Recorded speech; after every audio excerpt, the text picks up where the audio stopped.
Well, hi everybody, and this is Auntie Honey. Ressa Tessa is blowing up TikTok with her story about her husband. Shall we have got to do a watch party on this 50-part series?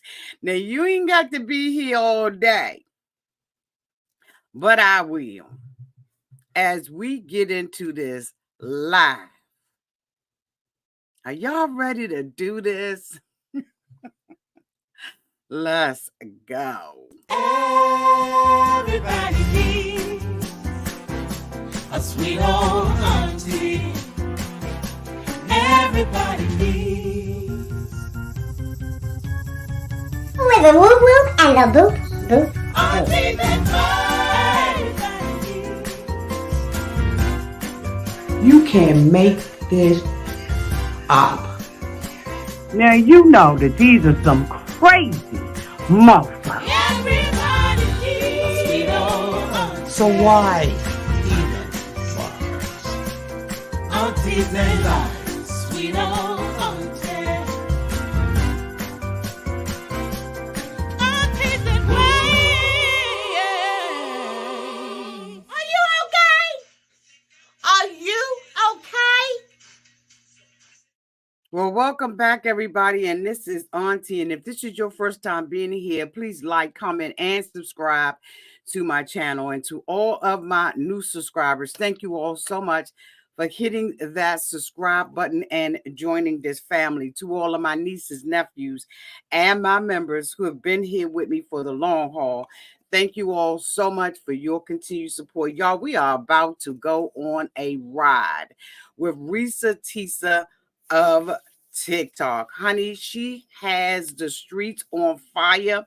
She's got TikTok shooketh and some more. We are going to listen in this watch a party, y'all, to, oh my God, to respond, to reply, to Kiki, to Kaka, and to understand the dynamics of Ressa Tessa's marriage. Child, just as an overview, child, she married this man, and he was an absolute pathological liar. Honey, she got a 50-part series on this. And y'all know, as Auntie's advice, nieces and nephews, we gonna have a lot to say downtown in the comments section.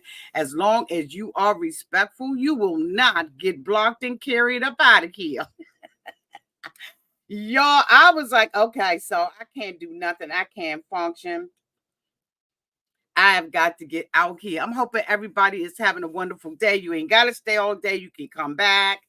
You can drop your kids off, honey, fix your lunch, your dinner for your family, whatever it is that you're doing, honey, you can go ahead on and get that done. There may be some times where I'm going to get the hell up and go and take, a little potty break or something like that. You know what I'm saying? The girl got to do what the girl got to do. But honey, we about to watch this daggone thing. I don't know how many of you all are familiar with this, but hunty, this is out of control. I am going to try my best to follow along with her because some of her videos are labeled as part 1, part 49, part 36, or whatever, right? But honey, we're going to get into it as we get into it. I had a young woman to hit me up yesterday in my email and told me about this. I will make sure that I put her name, a shout out to her downtown in the comments section. Thank you so much, sweetie pie, about letting me know about this. Now, I've got Ray Della out here for the most part. And I told Ray Della she ain't got to stay all day, okay? So y'all, let's get into this as we get into it. Now, one thing that I noticed about her as I had began to start looking at some of this is that she's long-winded and she over explains things, right? So where I can skip along, we're going to skip along, okay? We're going to skip along. You see, Bella, this had you hooked. This had me hooked the entire weekend. Child, I just had one of my nieces to reach out to me. And she was like, Auntie, you have got to cover this story. Oh my God.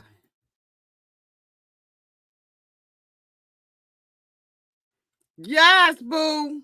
Yes, welcome. Y'all, let me bring this up and let's go ahead on and get into this as we get into it. Let me bring it up on my TikTok.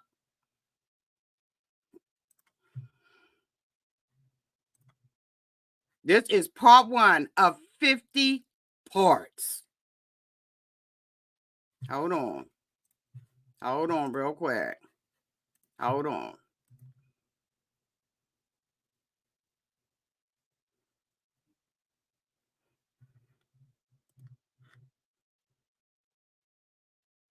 Yeah, Kim, go get you a snack. Distinctly, Drew, you said you watched all 50 parts? Child. Ooh, girl.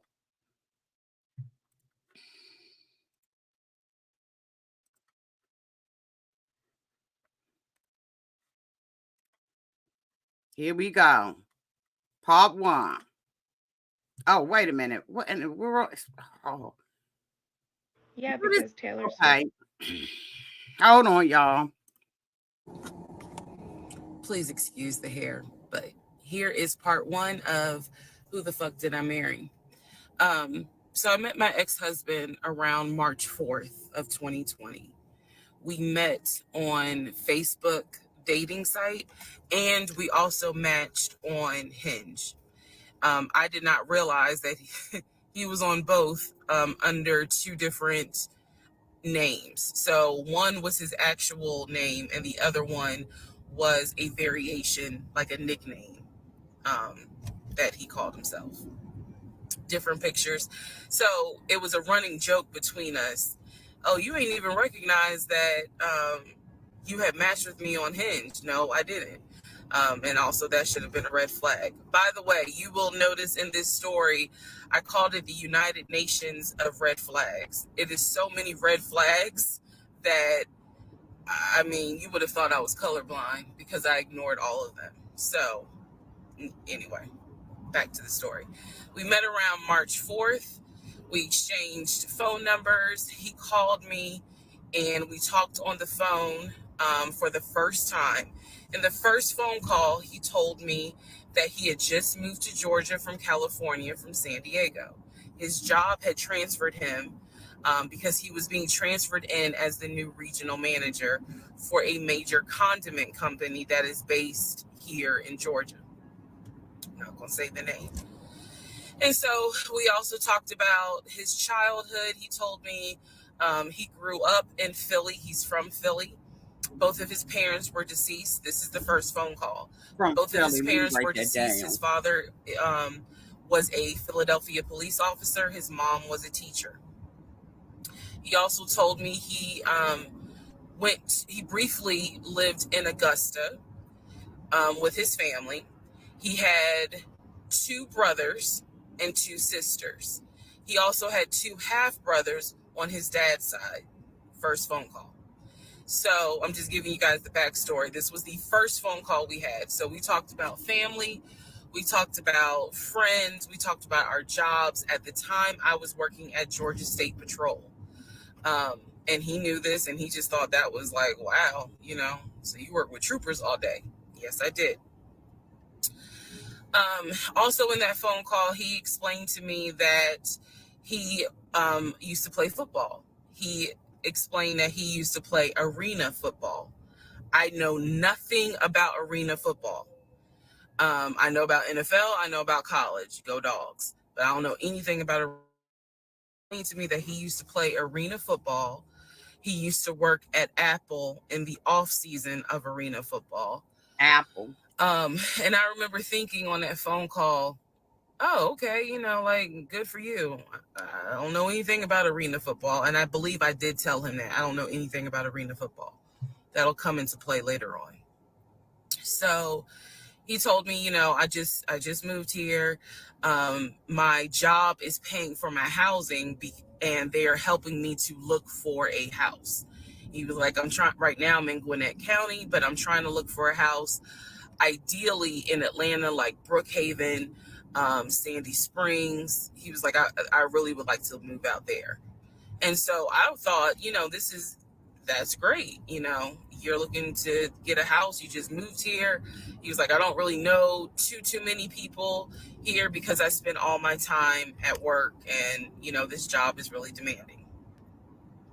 So that was our first phone call. We talked more. He talked a lot, which took me by surprise because I'm not really used to men talking more than me. He eventually asked me out on a date. Our first date was set for Saturday, March 7th, 2020. He asked me what was my favorite restaurant. I said Cheesecake Factory. And so we agreed to go out at the Cheesecake Factory in a location that was in between. I lived in Clayton County at the time. He lived in Gwinnett County. I realized that if you don't know anything about Metro Atlanta, that makes no sense. But basically, we lived about 45 minutes apart. So we agreed to meet at the Cheesecake Factory over at Perimeter Mall, which is in an area, Sandy Springs, Dunwoody area. I was excited. Like, I called my friends and was like, I got a date, blah, blah, blah. We'll see how it goes. First conversation was good. Hopefully he looks like his pictures, because, that's always an issue with online dating. Hopefully he looks like his pictures. So on my way to our date, I took 285, and literally right before I got to Boulder Crest, the exit for Boulder Crest, I heard a boom, and I lost control of my car. Thank God that not thank God, but I knew what to do. So I did not crash, but my tire blew out. Okay. So I called him and I said, hey, I'm so sorry, but my tire just blew on 285. Okay. I'm slowly making my way off the exit. I believe I pulled into a Chevron gas station, and I said, I got to get this fixed. I don't know what to do. Like, I'm a damsel in distress kind of thing. He kind of paused. He got quiet, and he was like, tell me exactly where you are. So I dropped the pen, and he came to the gas station. Got out the car, and I was so relieved that he actually looked like his pictures that I was like, oh my God, he's actually attractive, because he's like 6'4", 6'5". Also, so height made him attractive, or was he just attractive? Y'all send me, whoever got me on Instagram, send me a picture of this mofo. If you one of my nieces or nephews, send me a picture of him on me. I don't have a picture of him. I understand that people found out who he was. Y'all, somebody send me a pic. Man, I apologize. So let me go back to the first conversation. Let me add something. He did tell me in the first phone call that he was divorced, and that his ex-wife, she had 2 children, a boy and a girl, who were teenagers, young adults. I think the girl was about 20. And he said that he had a very close relationship with his stepkids, but that he and his ex-wife had divorced because she cheated on him out in California. And so coming to Georgia was a new beginning for him. She was still out in California. The kids were still out in California. And so, he was like, I can't stand her, but I still want to be in the kids' lives. I have to put that in there because that will come back later. So this is just setting the stage. Again, that first conversation we talked about family, job, friends, how he ended up in Georgia, me being in Georgia, the things that, I would think people talk about in the first conversation. All right, now back to the tire blew out. So he shows up to the gas station. He changes my tire, which I just thought was the sexiest thing in the world. And then he proceeds to say, hey, I found a tire place around the corner. You need to get another tire. Like, you can't drive on this donut. So he followed me to the tire place, and then helped me get a tire, paid for it. So I was definitely like, wow. And so the vibe was good. So anyway, I get the car, I get the tire fixed. We follow each other to the Cheesecake Factory over in Perimeter. We hold hands walking into the Cheesecake Factory. So in my mind, I'm like, this is just this. Oh my God, I had butterflies. That's the look of a woman who had butterflies. And we go in. There's a long wait, and so we sit outside and we just talk. And the conversation's great. And this is where he tells me what it is he's looking for. He tells me, you know, I believe at the time he was 42. He was like, I want to get married and it be for real. He's like, my parents were married 40 plus years before my mom passed away. And I want that. I want marriage, family, a house. Like, that is what I want. He's like, I'm as a man, I'm ready to get married, but I want it to be for real, because the first time, you know, it really hurt me when she cheated on me. So he's telling me everything that I wanted to hear. Of course. And why so wouldn't he was like, what is it that you want? Why wouldn't and he? I said pretty much the same thing. I was like, I'm ready to get married. Definitely want to have a family. And I want to marry my best friend. So we both put on the table that we wanted marriage. And this is the end of part 1. Please. Y'all, let me tell y'all something. The only thing, y'all done sent me the picture. Thank y'all for sending me this mother ugly. I'm just saying. I'm just saying, in my opinion, the only thing that she saw was the height, big hands, big feet, and somebody that came to help her with her tire. What in the, have we, as our standards, gone this low that because he tall, he fine? I'm looking at this picture. He faces on the, he ain't got a permanent side eye. Ew.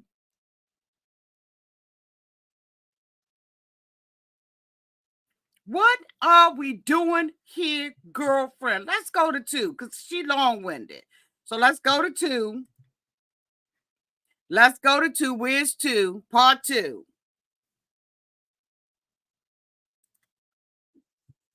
We have part 2. You know, this is just sad. Like, I've seen some for here and there and here and there. We watching this, you know, from the beginning, because I think I started at part 10 or something like that. But girl, this is a nightmare. But it is a absolute learning opportunity for other people.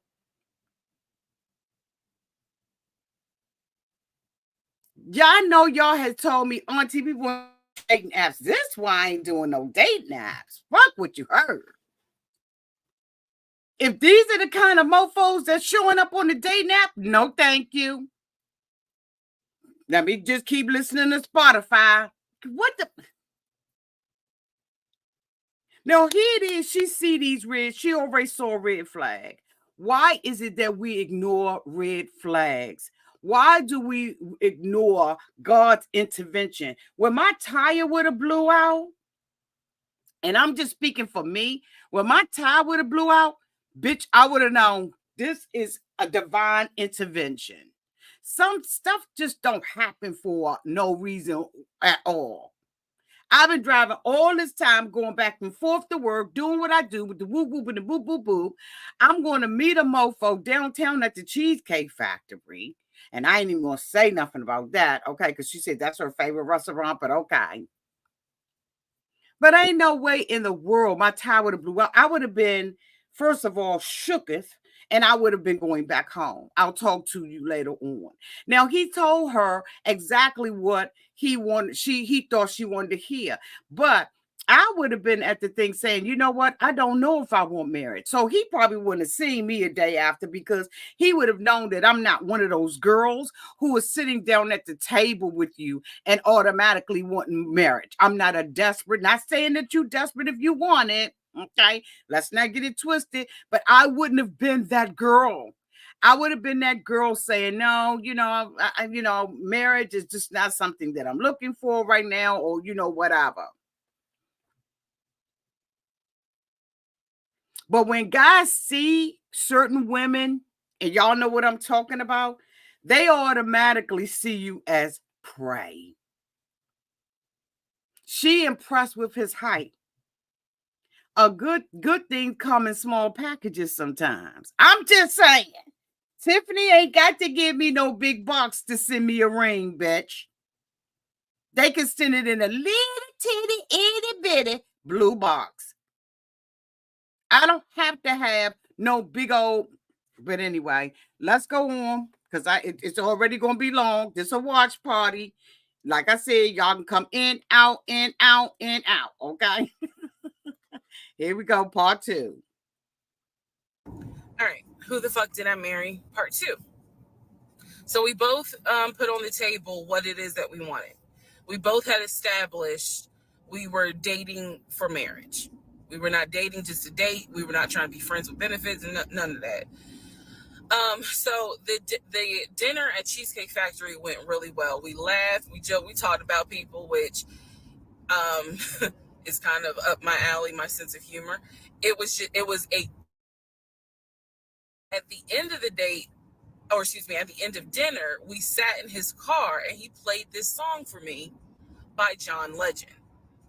I don't know the name of the song. By the time this video posts, I will put the name at the bottom. I can't remember the song. I just remember that John Legend was talking about, I think I met my wife tonight. What's the song, y'all? And I thought it was a sign. So I was like, oh my God. So anyway, we ended up sitting in the car talking just about life and experiences until about midnight. So during this conversation, he again is telling me how it was, what it was like living in California, how he went out there. He went to San Diego State. He played football for San Diego State. He talked about how, life, he loved it out there, so he stayed. That's when he joined the company. And then he explained that he also did arena football, but only did it for about 2 or 3 years. He claims that while he was doing arena football, the team that he was on won a championship. What was the name of the team? But again, keep in mind, I don't know anything about arena football. But you should have learned that game. Okay, I didn't know that they had championships. Google is your best friend. He got a little offended, like, yeah, they got championships. And, he was on that team. So he talked to me about how he worked at Apple. He worked something in the IT area of Apple, but it within the store. Again, it was one of those, it's like when I tell people I used to work at Amazon, I really wasn't paying much attention to it. Right, because like if he working for Apple, is he like at the mall? Is he at the mall? Like, is he like a T-Mobile type dude? Like, unless he programming for Apple, creating new phones that they charge us the arm and a leg for, I ain't impressed. You like working for like Radio Shack or Circuit City, man. Why? So we talked about all that. We talked deeply into what happened with the ex-wife. It's because I asked. He was not volunteering all this information. So in other words, I get very uncomfortable when men start talking about their ex a lot. That's not what happened. I was asking questions because I was really trying to figure out, okay, are you ready for a relationship, or are you still missing her? So we talked about that. We talked about my exes. That was a mistake I made because I talked about how I dated at one point in time somebody I worked with. That will come back later. I hate for somebody to say that. And he seemed real cool about it. He was like, that was before me and blah, blah, blah. So the conversation was good. Midnight comes and I go home. Yes, I went home. We ended up talking. You should have went home. You ain't say nothing shocking. You should have went home. That we don't expect nothing less. This is your first date. You're at the Cheesecake Factory of all things. Your tire blew up. And you talk about, yes, I went back home. Like, what did you think that we expected you to be doing? I'm confused at that. Talking. Mind you, our first date was March 7th. And within about 2.5 weeks, Brian Kemp, our governor, shut Georgia down. We were going to be on lockdown. So during those 2.5 weeks, we talked every day. We went out again at Red Lobster. Oh my God, these cheap ass restaurants. I remember Red Lobster. I mean, you can order the Red Lobster off DoorDash. I think Uber Eats. Like, what? Like, I've told y'all, my friends say that I'm bougie down to the socks. I don't give a damn. But Red Lobster is something I can order off DoorDash because I just feel like I want a piece of fish, bitch, and some cheddar biscuits. And they got the cheddar biscuits in the grocery store now. What the fuck? Okay. But everything was going great. The issue was, where are we going to quarantine? At your the mother's question house. was, are we going to quarantine at his place? No. Which he had like a studio type of situation. Like, it clearly, where he was staying, I was like, it's like a studio apartment, but he kept telling me like, this is temporary because I'm looking for a house. Like, that's some bullshit.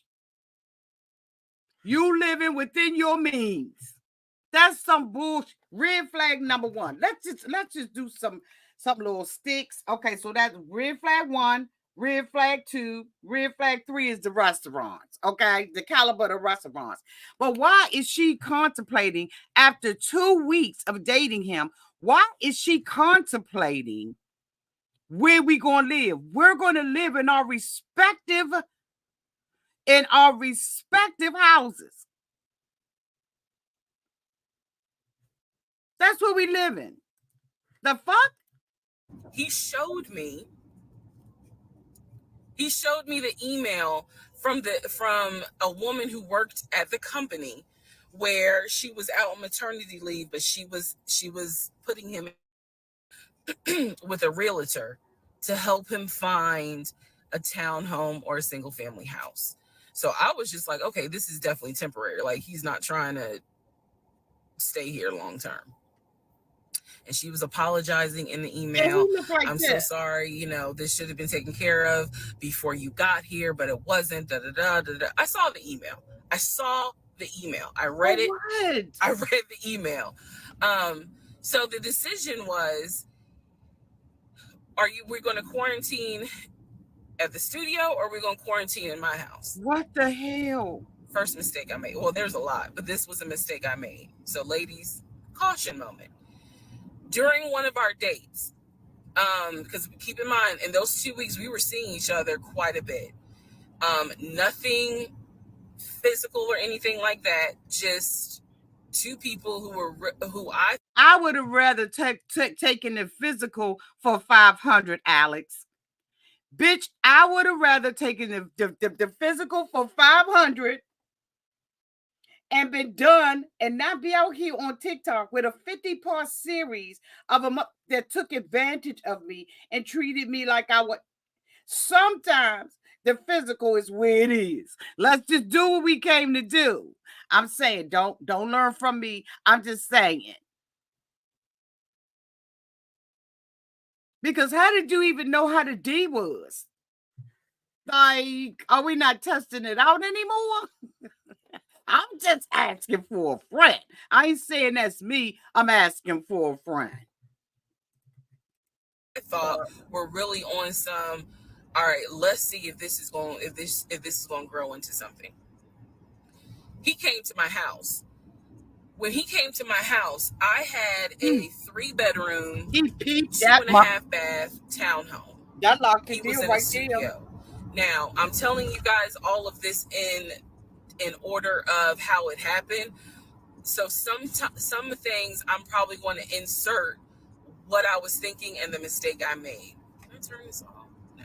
Okay, still need that. And I say that to say that I did not realize inviting him to my home probably made his eyes go, oh shit, she's a keeper. She got this 3-bedroom, 2.5 bath townhouse, and I'm in like a little studio. Yeah, let me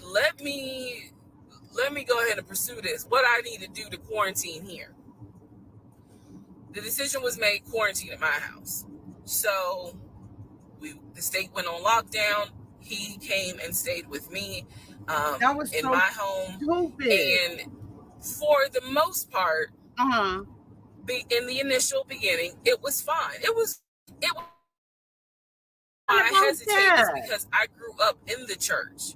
So for me, it was really like an internal struggle of, bruh, you always said you would never live with a guy unless he was your husband. And now you living with a dude and he ain't your husband. Like, yeah, you broke all the rules. It was a struggle for me because I knew better. And You ain't don't struggle? come for me. I'm just telling you the way I grew up. It was like that. It was not sitting right with me. But at the same time, I didn't want to quarantine by myself. All you had to do was do it. Let me tell you, you just get the monkey off your back. All you had to do was just go head on and fuck them. Because you done broke all the church rules. You got them living in there. Instead of having them living in there, satisfied that little birdie that's up on your shoulder. I'm just saying. You're not going to come and stay in my house, but if I got this little, itch or whatever, and I'm going to go ahead on and sin, I might as well go ahead on and sin this way. But to have this in my household and all the rest of the stuff that you went through, if you had just did that, the whole curiosity about who he is would have been over. I'm talking for a friend. Somebody told me to say that. Okay. There we go. So he moved in. We talked about the bills. Let me clear something up that I said in the other video where I said he paid all the bills. He paid all the household bills. He did not pay my car payment, my cell phone, or my car insurance. He paid the rent because my rent at the time was less than $1,000. He paid the utility bills, and so when he's telling me that he's a regional manager, I was like, wow, okay, so you got money. And so he paid all the household bills. So my check really was just taking care of. So you was looking to use him, and the universe knew. Because see, when you say stuff out loud and you make your desires known outside, not your desires known unto God, but your desires made outside, the universe, heaven and hell are listening. And because her intentions appeared to not be right, she got exactly what she wanted. You thought that you was getting off by having them to pay your rent, which was only $1,000. Now, that may be a lot to some part, but you got exactly. You wanted a man that was 6 foot tall, dark skin, unshaven beard. You seeing him for 2 weeks. He's taking you to Red Lobster, and all he's worthy to move in my house. When was the background check and all of that done? When was the testing done? Did you get him tested? Does he have anything? Do we got any bumps, bruises? What is going on? Yes, baby. She thought she met a man with some money. Now, ain't nothing wrong with wanting somebody to meet you where you at. Ain't nothing wrong with wanting somebody that that's making a little bit of cheddar. But you got to understand, honey, you don't get for free. Nothing for free. Me, myself, and I. And I am not, this is where it's not going to make me look good, but it's the truth. It was intoxicating to not have to worry financially about how to pay the bills. Okay. It was a wonderful feeling. Okay, you And owned it. so I kind of pushed to the side the fact that, yeah, you shacking up. You push Because it's everything to like, the side. but your page, you don't have to worry right now. Like, he's taking care of all of April's bills before April even comes, because this was still March. He probably borrowing that from friends. We're living together, and I bet I'm you he got no cooking, job. I'm cleaning. He's I helping guarantee to you, cook and he clean. got no job. And then we have a conversation about house. Is he still going to buy a house just for him, or is he going to buy a house where it's for us? Why would he be buying a house for us? What the fuck? Because we are going to try to make this thing work, be official, get married, have a family. Where's the So the background question check? now on the table is, what are we going to do? Because I didn't want to stay in Riverdale, Georgia. I did not want to raise a family there. I refused to have a baby in Clayton County. So the decision was made. Let's start looking for a house for both of us. Remember, he was already looking for a house for him. But then he was like, you know what? We're together. I plan to marry you. Let's look for a family home for the two of us. He was like, this is how much I was approved for. That's when he showed me the Chase paperwork. It was a letter stating that and it had the Chase emblem at the top. He showed me a letter stating that he was approved for $700. Y'all.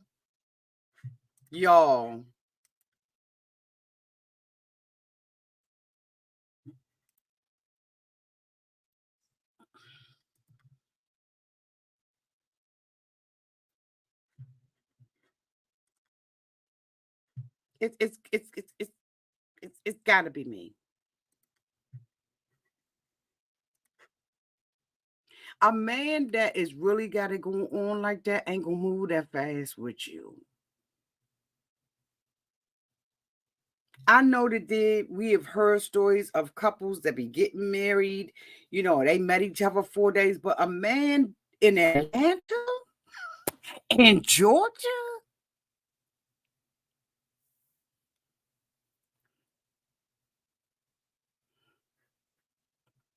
because at this point, he gonna want to know, a man that's worth his salt in the earth gonna want to know what you bring to the table too. And she's saying that it was intoxicating. So I like the fact that she did take responsibility. But boo, what are you bringing to the table? I ain't heard yet what she's bringing to the table. I ain't heard it. Maybe y'all did. But I ain't heard it. But let's go. Part 3, bitch. Part 3.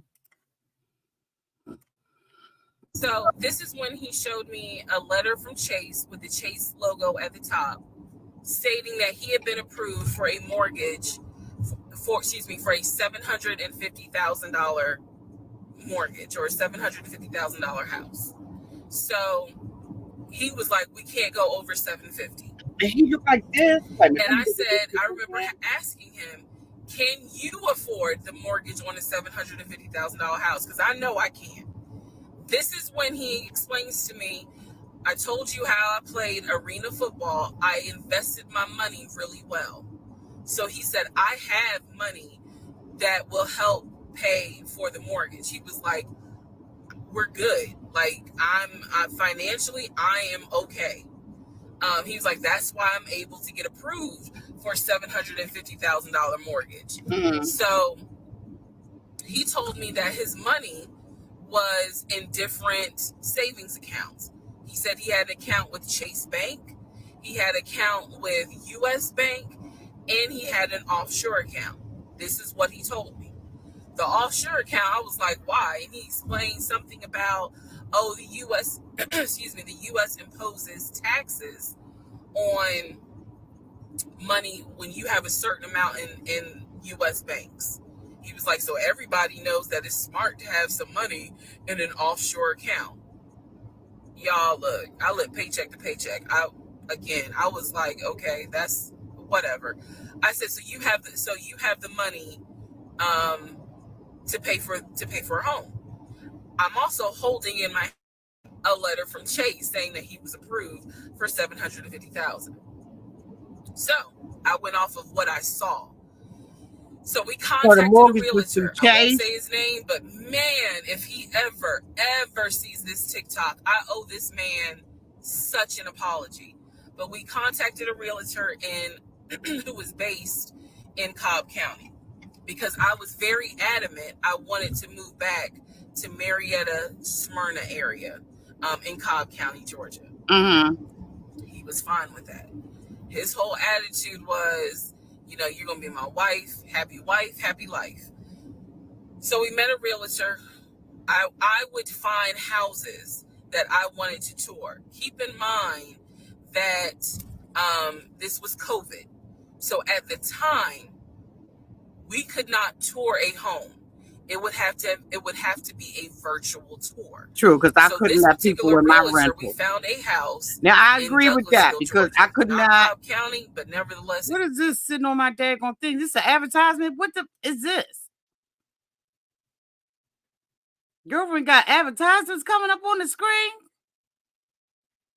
It's in Douglasville. I was fine with Douglasville. I get this on. What the? All right. Who the fuck did I marry? Wait a minute.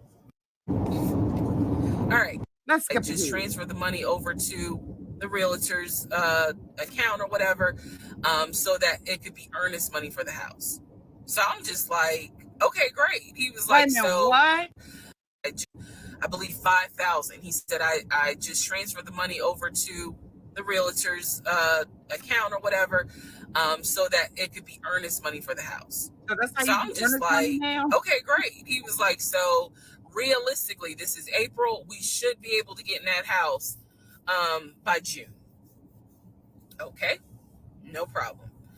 So this is what he told me.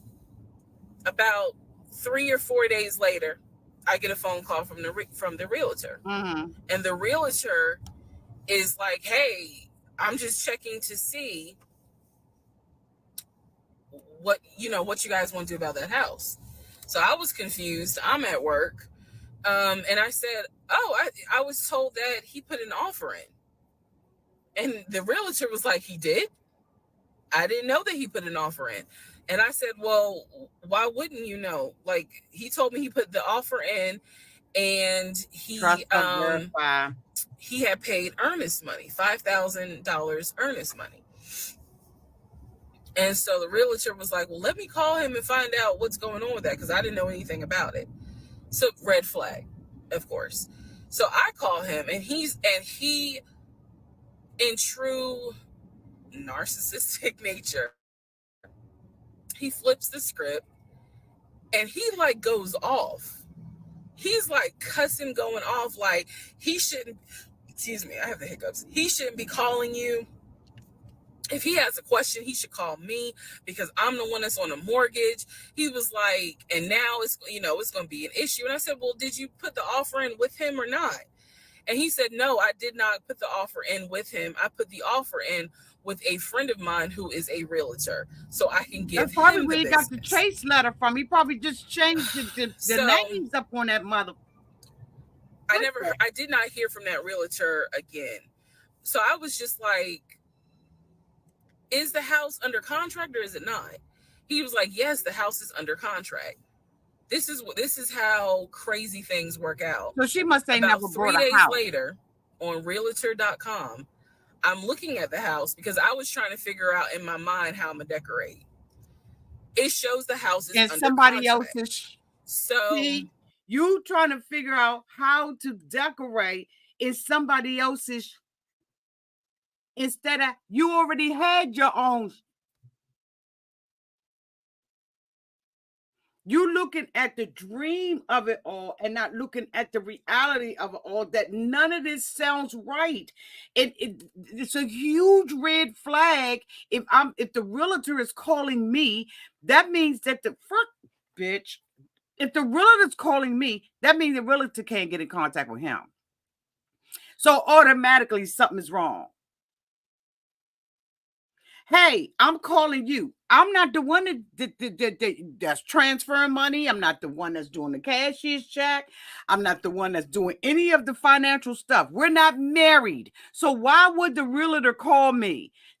Red sign. What am I on now? Red flag number 5. And I'm being generous with the red flags. Why would he call me? She has no connection to this man at this point. So evidently he had been calling and he couldn't get in. Girl, bye. What the whole hell is going on here? She had pipe dreams. She had dreams. Stop it. Stop. Show my boyfriend. My boyfriend's like, I told you he was under contract. He was like, I did you not believe me? And I ain't had a heart to say, hell no, I didn't believe you. Like, it seemed too good to be true. Had a heart. But once I saw the house was under contract, I absolutely believe that, okay, it's under contract with him. Like, yeah, we're about to do inspection. We are about to move. Who the fuck is we? And so we had driven by the house because, again, keep in mind, a family's still living there. By the house. At this point, he was like, I want us to start looking for furniture so that way we can go ahead and order it. So when it's time to move, the furniture is ready, because, it takes like 6 Taylor, you ain't never lied. For furniture to be delivered if they don't have it in stock. Like, he was very methodical and planning and saying, this is what we need to do. Mm-hmm. So we started going to Home Depot. Girl, she's Lowe's, speaking French like a woman. Because we had a printout of what the sellers were going to take. They were going to take the appliances. He had a printout.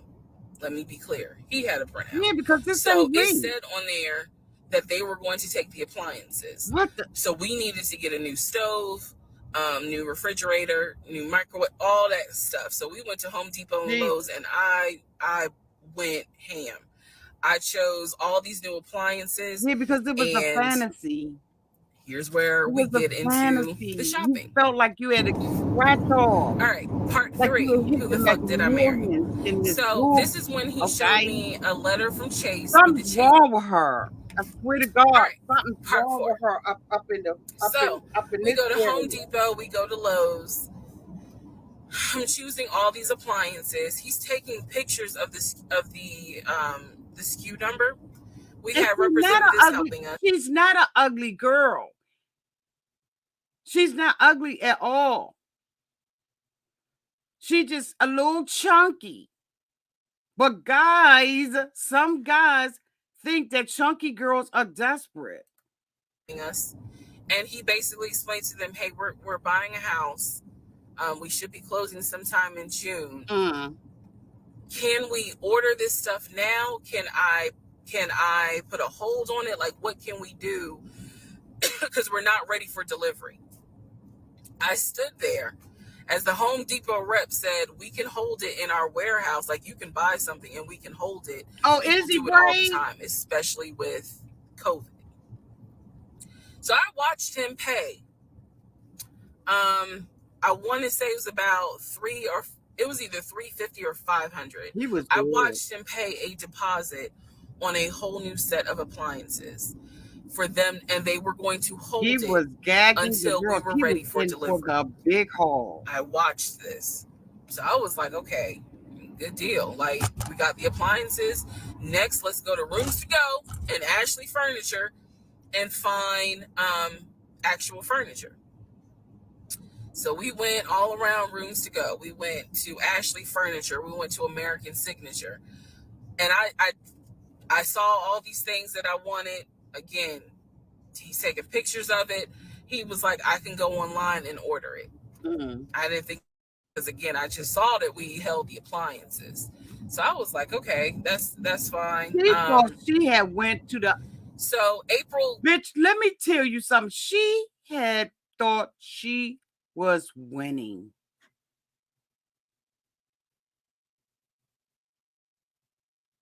Her eyes and her heart was bigger than her self-esteem and bigger than her intuition to know that this something ain't right about this. All of the red flags that she talked about earlier, she is totally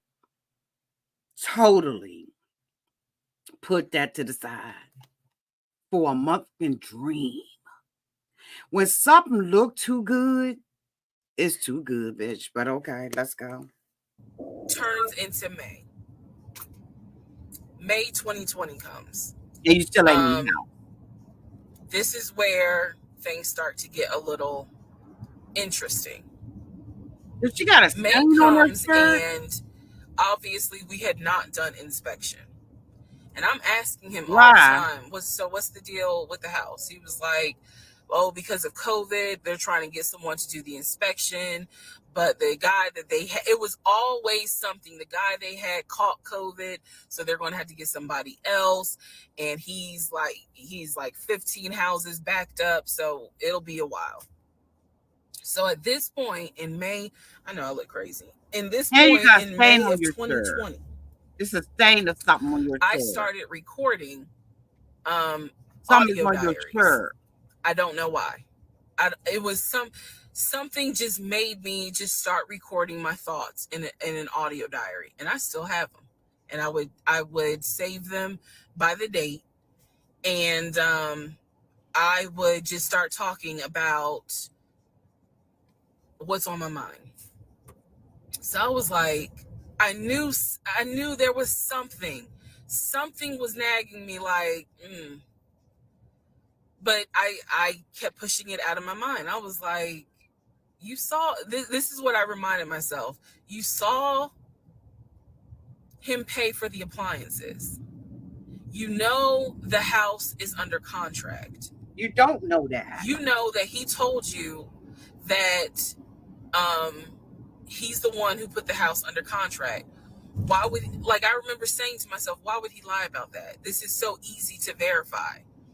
Why would he lie about that? Then why didn't you verify it? Have you caught him in any other lie? Yeah. And at the time, the answer was no. No, bullshit. That's so I really was like, maybe you just aren't used to a guy who actually does what he's supposed to do. Like, I was questioning myself and then answering my own questions. So yeah, because you was lying to yourself. Oh my God. Inspection didn't happen.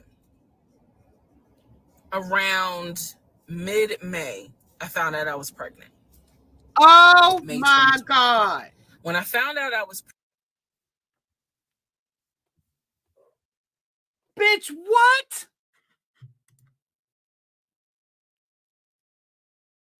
Pregnant?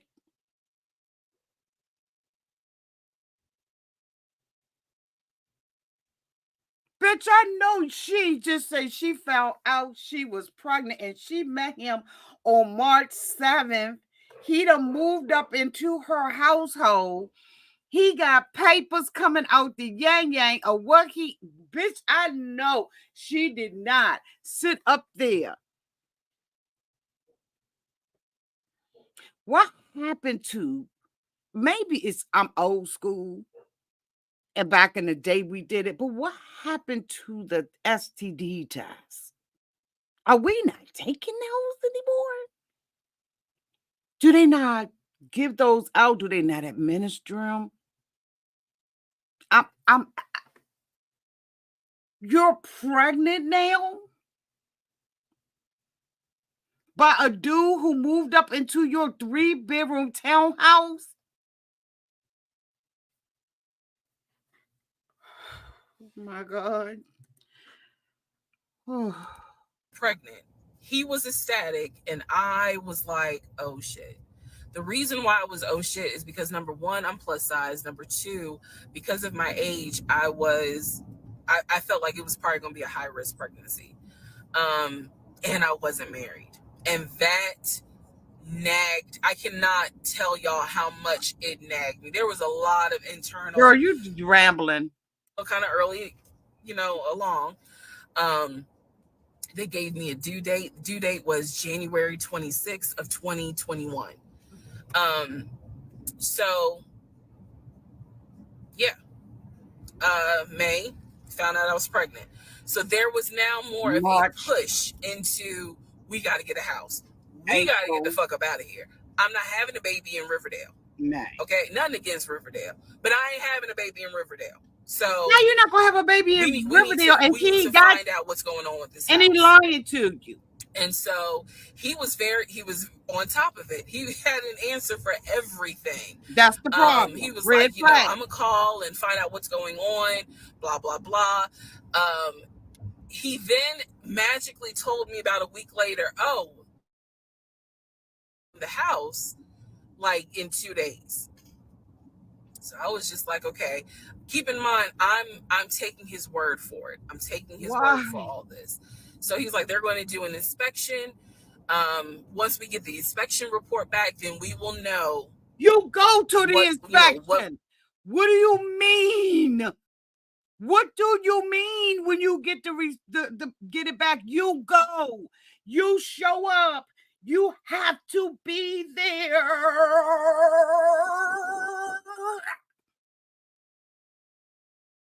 What do you mean when you get it back? You show up. You don't let nobody do no inspection on a home and your ass is not there. You can ready to drop $700K on a house.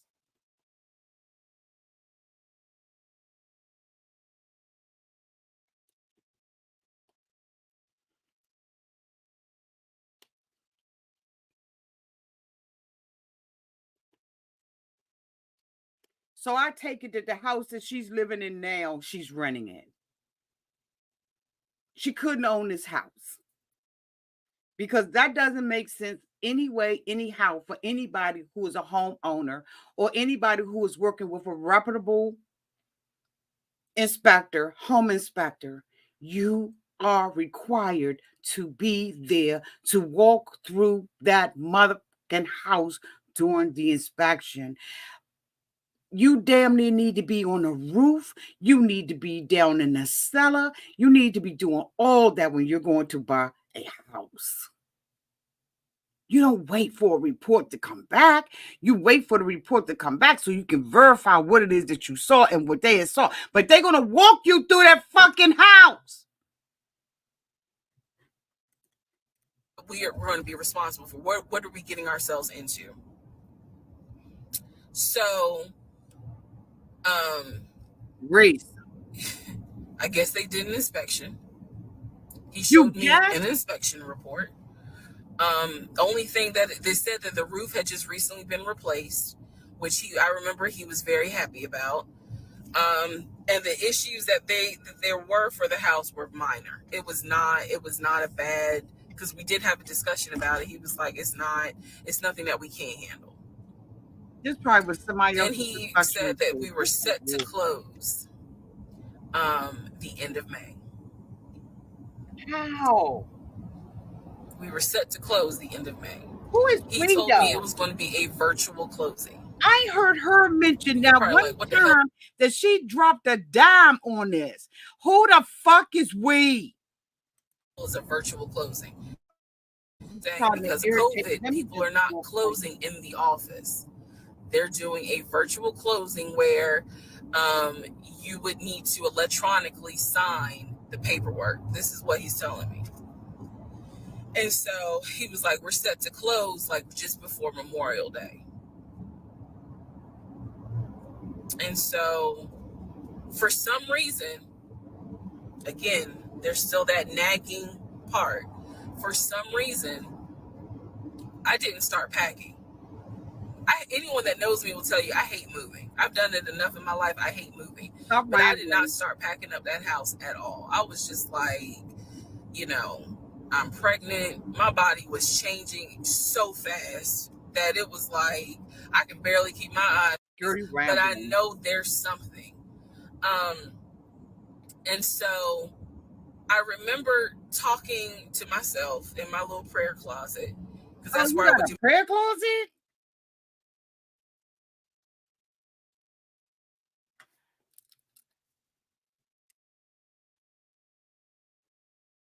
my recordings.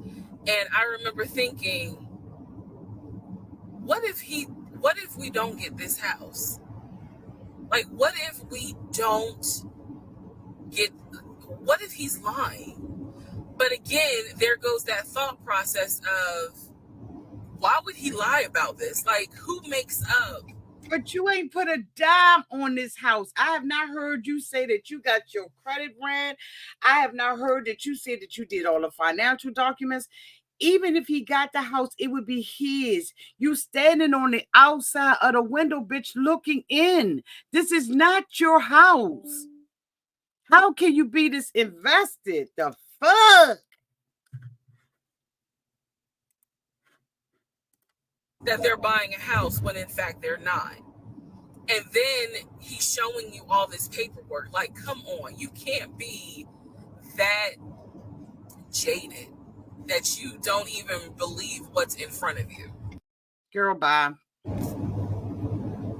Okay, part 5. Who the fuck did I marry? So, you know what I'm tired of? At this point, it is, who the fuck did he marry? Let's just go ahead on and keep it a buck 100. Who the fuck did he marry?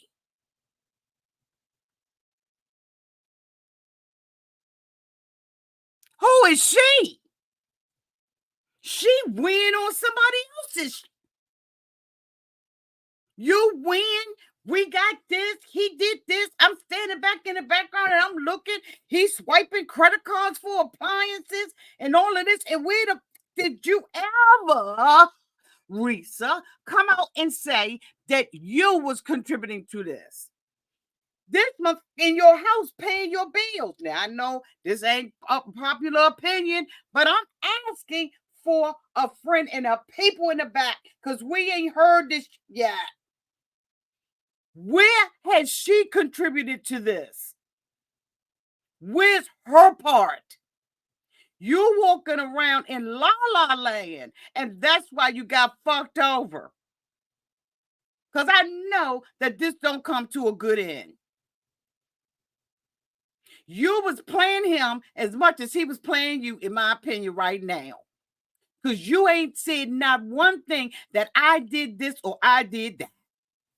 You thought that you had met a cash cow and you was about to drag your into his house.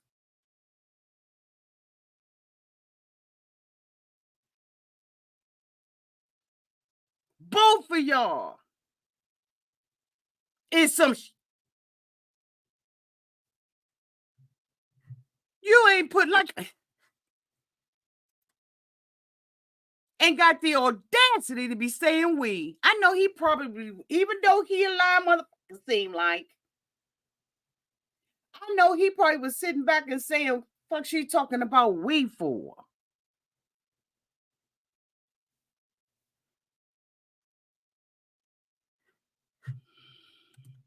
Excuse me, y'all. I'm sorry. Let's go. Oh, wait a minute, y'all. Hold on. Hold on, y'all. She done got me shook. I'm shook. Hold on, y'all. Wait a minute. I'm just shook right now. Hold on. Let me pause. I'm shook. I'm shook.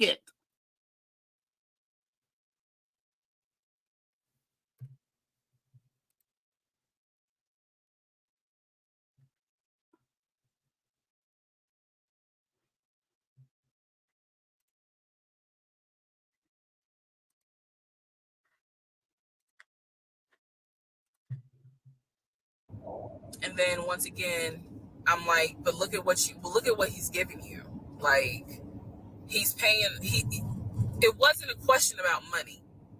It was just a question of, are we really about to move into this house? And keep in mind, he's paying all the household bills. He still is. No, we're keeping that. We know.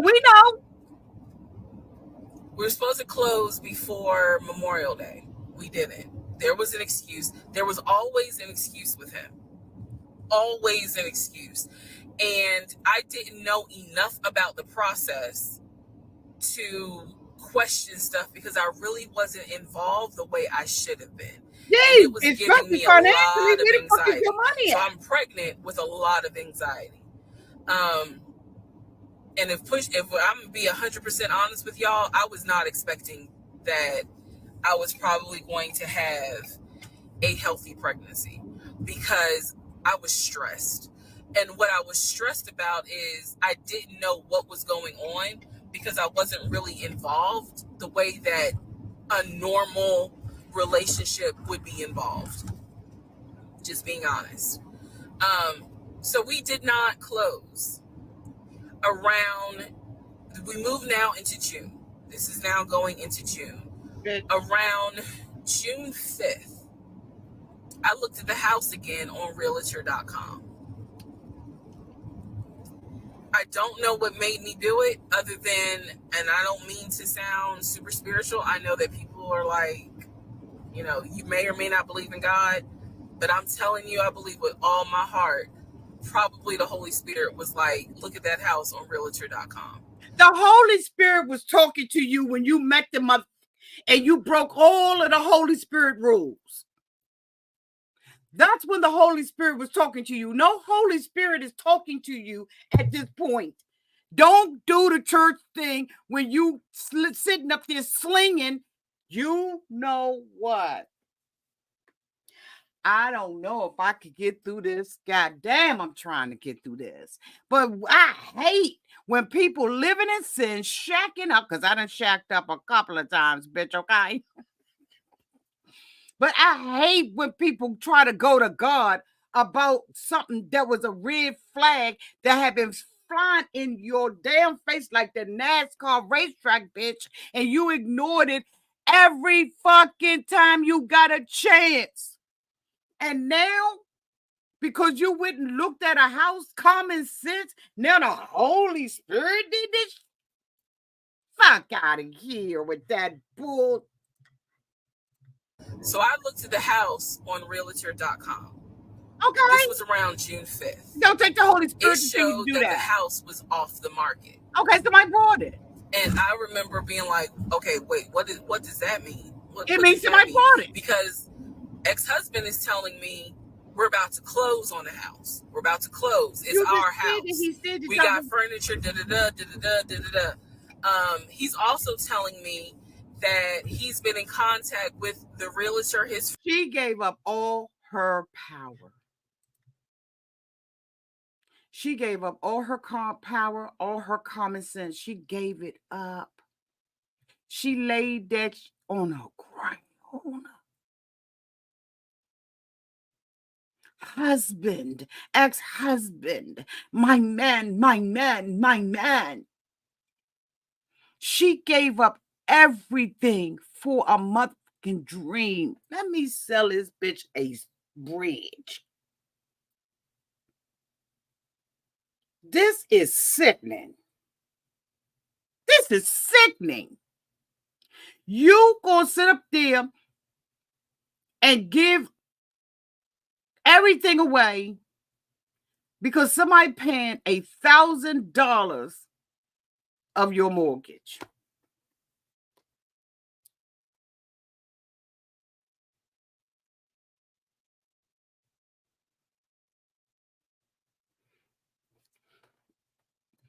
This is sick. Friend who was telling him, you know, this is what was happening next. Here's what's going on. So the guy just remember. And I said, oh, June 4th, just remember. Name of the real estate agent for the seller. I don't remember her name. I called her and I said, you know, I said, my husband and I, even though I wasn't married, because he was a liar. My husband and I were looking at this house at 123 Main Street. and we really wanted to tour it, but now I'm showing it's off market.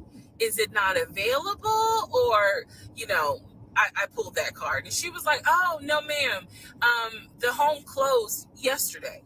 It closed June 4th. Again, there are certain dates I just remember. And I said, oh, it closed June 4th? But it looked like I was like, really? And she said, yes, ma'am. She was like, and I asked her, and I know why I asked the question, because I was anticipating that my boyfriend at the time was going to have some sort of excuse. So you knew. My boyfriend, you knew you just a dumbass, crust ass, desperate how ass, was he going to get out of this? Again, I've listened to the audio diary in 2024. I literally said in that audio diary, how is he going to get out of this lie? It didn't make no difference, because how many more did he tell you when we going up to 50? Y'all, I'm gonna have to skip through some of this stuff she talking. He was like, I'm talking to him because something's going on with the interest rate. And when he said that, I felt so much relief, because I knew that I had been prepared for, he's going to give you some bullshit. So when he said there's something with the interest rate, I said, you know what? If this is literally what I said, y'all. If the interest rate isn't good, then we shouldn't move there. We should probably let this house go. So she is atypical of a desperate woman who know that a man is blowing smoke up her ass, and now she wants to expose him. You knew he was a liar, but you stayed in there anyway, and now you want to expose Legion? Well, let's deal with your legions. You know what, Auntie, keep going before you drag her ass. Let's just keep on going, because you know what? She the one with the problem. She's the one with the problem at the end of the day. It ain't him. It's her ass. She has the problem because she know he's lying. But to show face in front of her girlfriends and her family, because I bet you she was lying to them about how good he was. Let me look y'all in y'all faces. She's just, in my opinion, this is just my opinion. I ain't seen all this, and we going to. Because we got time. I'm going to order me some DoorDash. Y'all do what y'all got to do. Walk away, come back. We'll be in this month. Okay? Slow as she talking, all that. She's just as much as a liar as he is. Because why wasn't she telling her friends and family how much of a fraud he was? Here you are now talking about Jesus, the Holy Spirit, when you're laying up there shacking with him, letting him pay your bills off of a dream. Some books that he didn't gave you that you already know at this point is a whole fucking lie. But yet and still you staying out there. So how many did you lie to look like you're a pathological liar? I'll wait. How many of your family and friends knew that all of this bullshit was going on when it was going on? Or was you going around telling them, yeah, girl, we went and got appliances, and we went and got furniture, and we got this, and we got that, and we got knick-knack, paddywhack, give a mother a bone? You just as much as you are complicit with the lie. Even though you're going behind his back, looking up. You already know what the truth is. But you would rather have any type of piece of a man than none at all.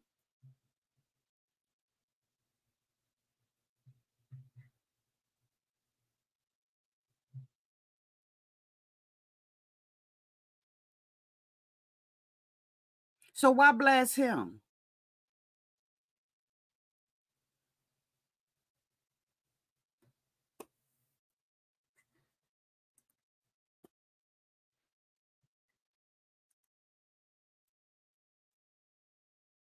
So if I was one of your friends, I'd be sitting somewhere on a bar stool, bitch, with my legs crossed, talking about some child. Let me tell you, Risa is she a lie, honey. She a whole ass liar.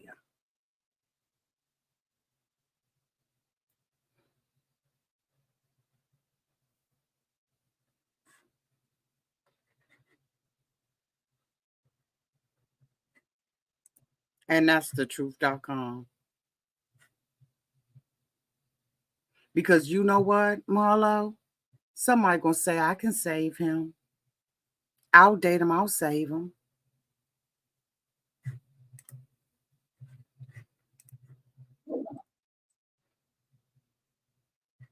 Oh, hold on. Shoot, I forgot. Yeah, I totally forgot. Whatever furniture we ordered, or appliances, and let's just look for another house. I said I would like to be moved before the end of the year. I said I really don't want to be 9 months pregnant moving into a house. I would like to be done with this before then. And the way I said it was so calm, and he was like, okay. He was like, I'm gonna call the realtor, and tell him I'm backing out of the house, and I'm gonna see if I can get my earnest money back. And I remember looking at him. I was standing in the kitchen, and I cocked my head to the side, and I said, okay, get your earnest money back. Okay, so this is part 6 of Who the Fuck Did I Marry? So where we left off. So obviously, my doctor had called and told me there was no heartbeat. The pregnancy was not viable at that point, and I was cramping and spotting at work. Went into my best friend's office and immediately started crying. She was like, what's going on? And I said, I told her what the doctor said. And she grabbed her keys, grabbed her purse, and was like, let's go. I'm taking you home. On my way home, I called my boyfriend and told him what the doctor said. And he was like, I'll meet you at home. So he was coming from Duluth, went straight home. And so about 24, 48 hours later, I had a doctor's appointment. And my doctor gave me 3 options.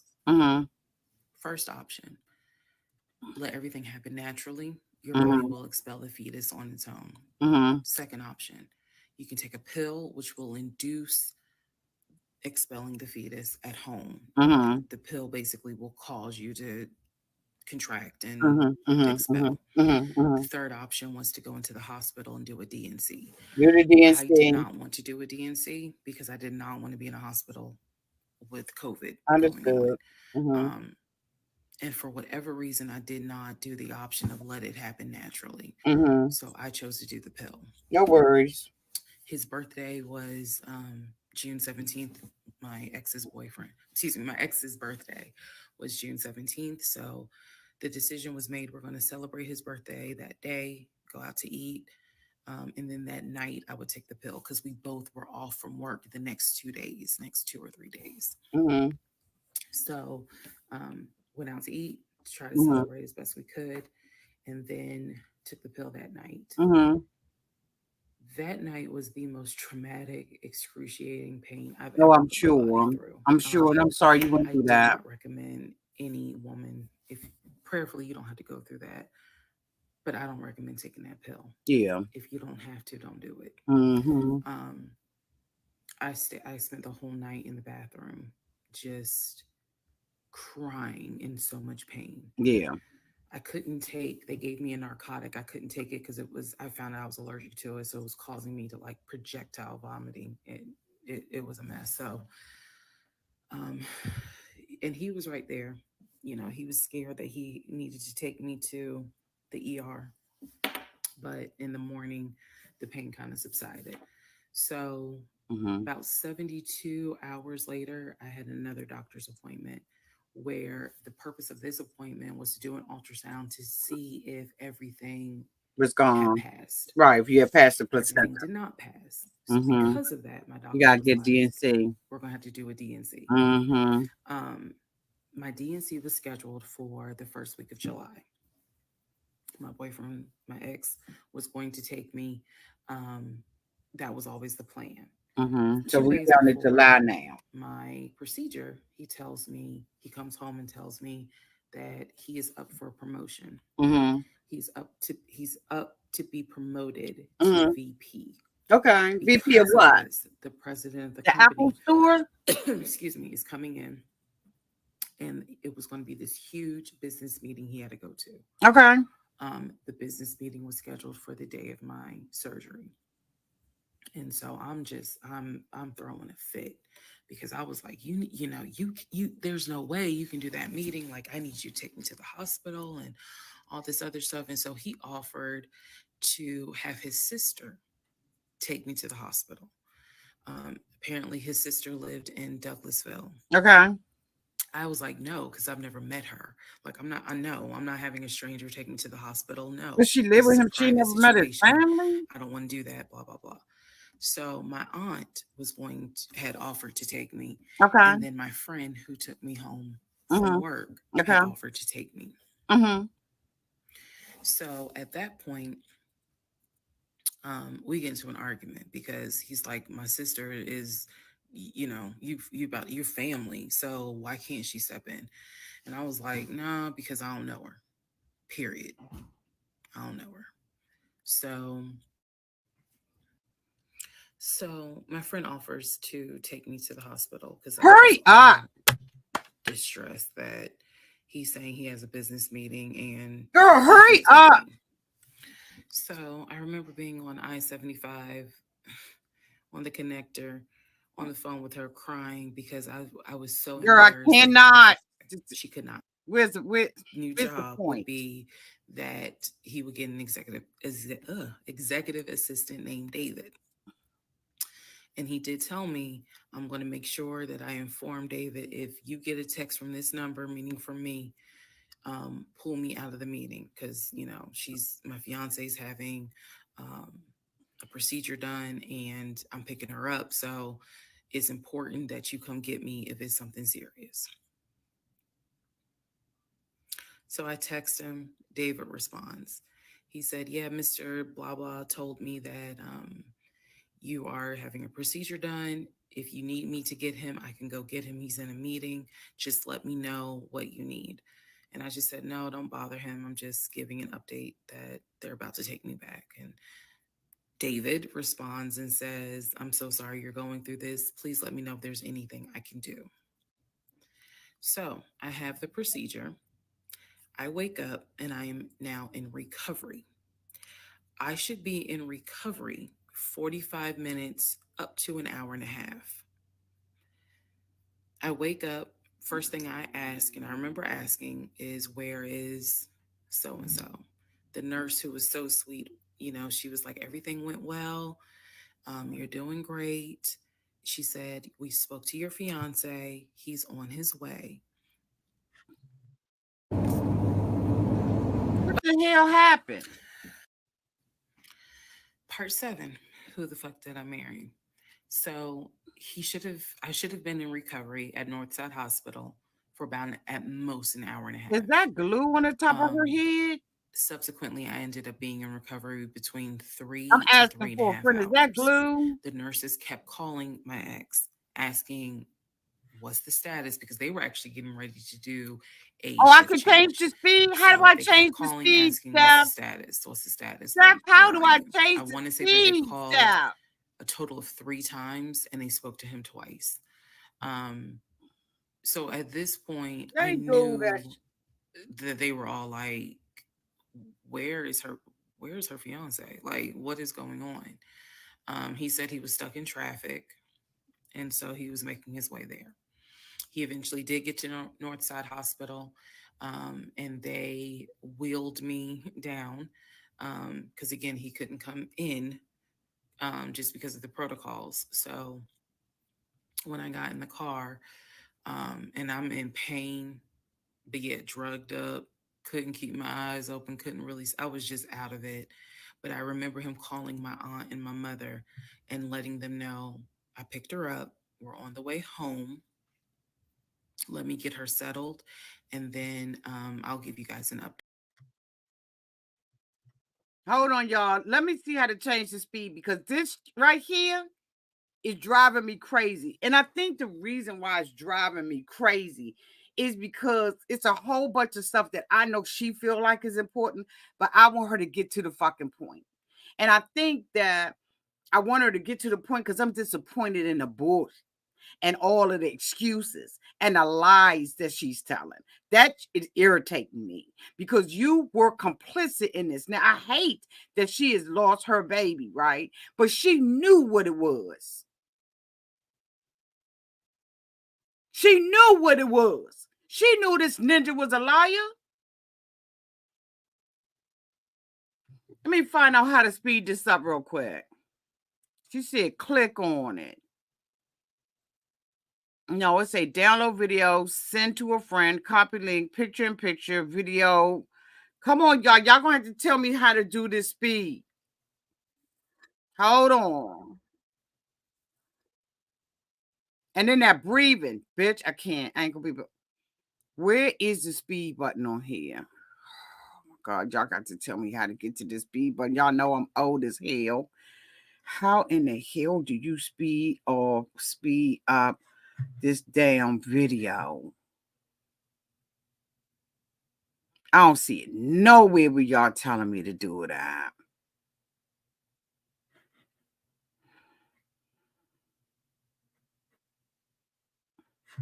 I don't see it, y'all. Damn.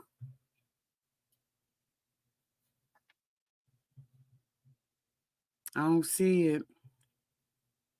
Hey, y'all.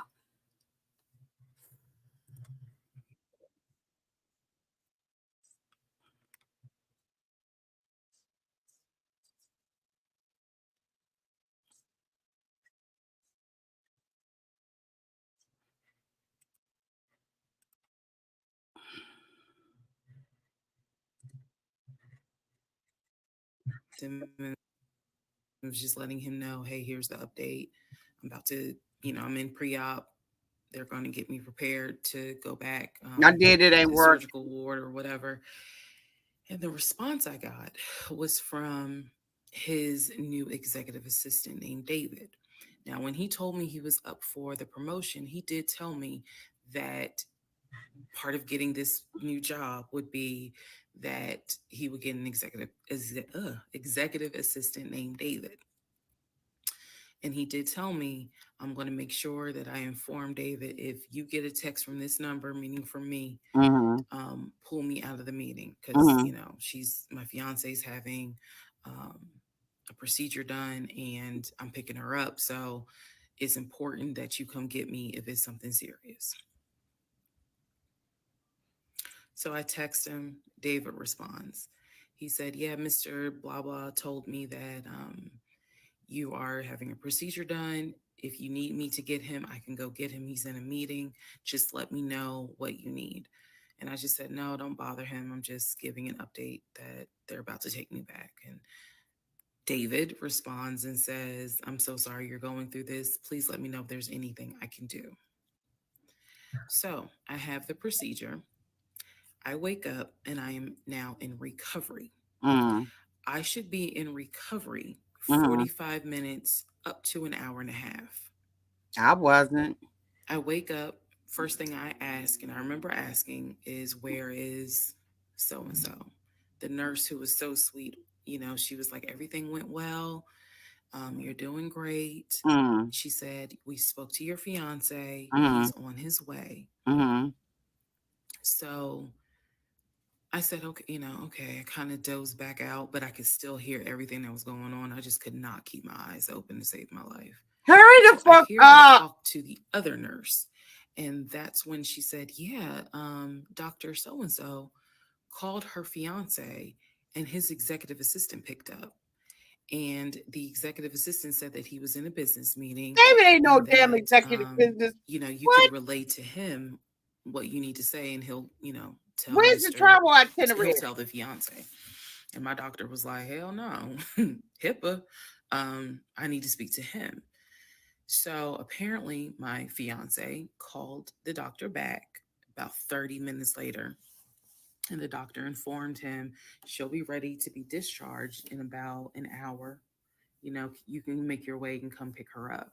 He said he was on his way. He was on his way from Duluth to Atlanta, which is not a huge distance, but the time of day, one thing about Atlanta, there's always traffic. Make it cute So for him. he should have been there within the hour. I should have only been in recovery an hour and a half. Let's go to the next part. How long your dumb ass wait on him? Part 7. Who the fuck did I marry? Is that glue? He should have. I'm I should have been in recovery at Northside Hospital. What's that white stuff right there on the top of her? Is that glue? Bitch, I ain't gonna be able to do this. Is that glue on the top of her head? Y'all see that white stuff on there? What is that? Hospital for about at most an hour and a half. Mm-hmm. Subsequently, I ended up being in recovery between 3 to 3.5 hours. Mm-hmm. The nurses kept calling my ex, asking what's the status, because they were actually getting ready to do a shift change. So they kept calling, asking, what's the status? What's the status? Like, where are you? I want to say that they called a total of 3 times and they spoke to him twice. So at this point, I knew that they were all like, where's her fiance? Like, what is going on? He said he was stuck in traffic, and so he was making his way there. He eventually did get to Northside Hospital, and they wheeled me down because, again, he couldn't come in just because of the protocols. So when I got in the car, and I'm in pain, but yet drugged up, couldn't keep my eyes open, couldn't really, I was just out of it.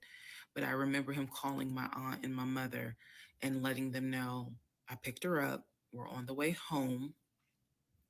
Let me get her settled, and then I'll give you guys an update. I remember that.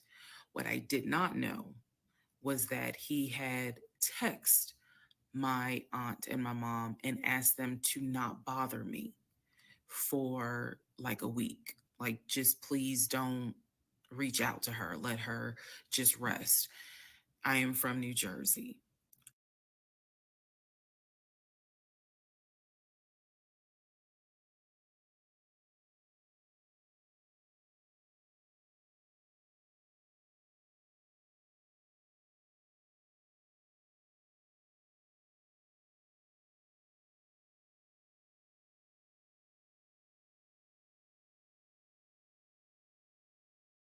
I am from an African American family.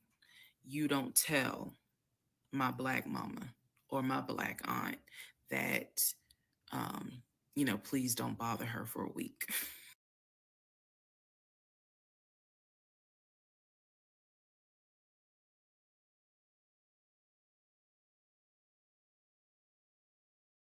Oh, I'm sorry, y'all. I'm going off. She sit out here and tell me some I'm African American. You don't tell my Black mama. Can y'all hear me now? God damn it. She full of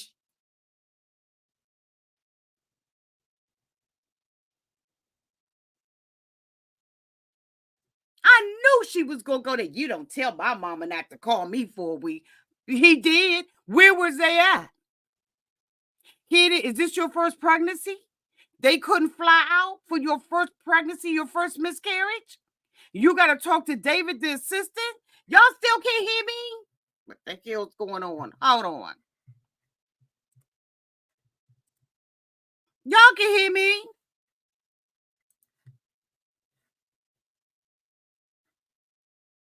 Now you really badass talking all that boy. You don't be telling. I'm from Jersey and I'm a Black girl. You don't be telling my mother and them not to call me. What else? What the fuck you did? But you married them.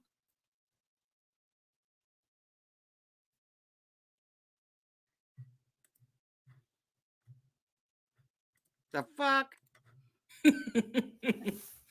I didn't know this at the time, but I'm just interjecting to stay in the timeline. But he did apparently do that, and my aunt was like, "Why will fuck you up?" Anyway, Did she drive down? Did the aunt drive down? Did she take a plane? Did she take what did she take, a train to check him? What they do when he told them that? Girl, don't do it. So go home. He waits on me hand and foot. I recover. Just needed about 24 to 48 hours to just get my mind right. During this time, in between when the house in Douglasville fell through, we had not talked about banking on that house.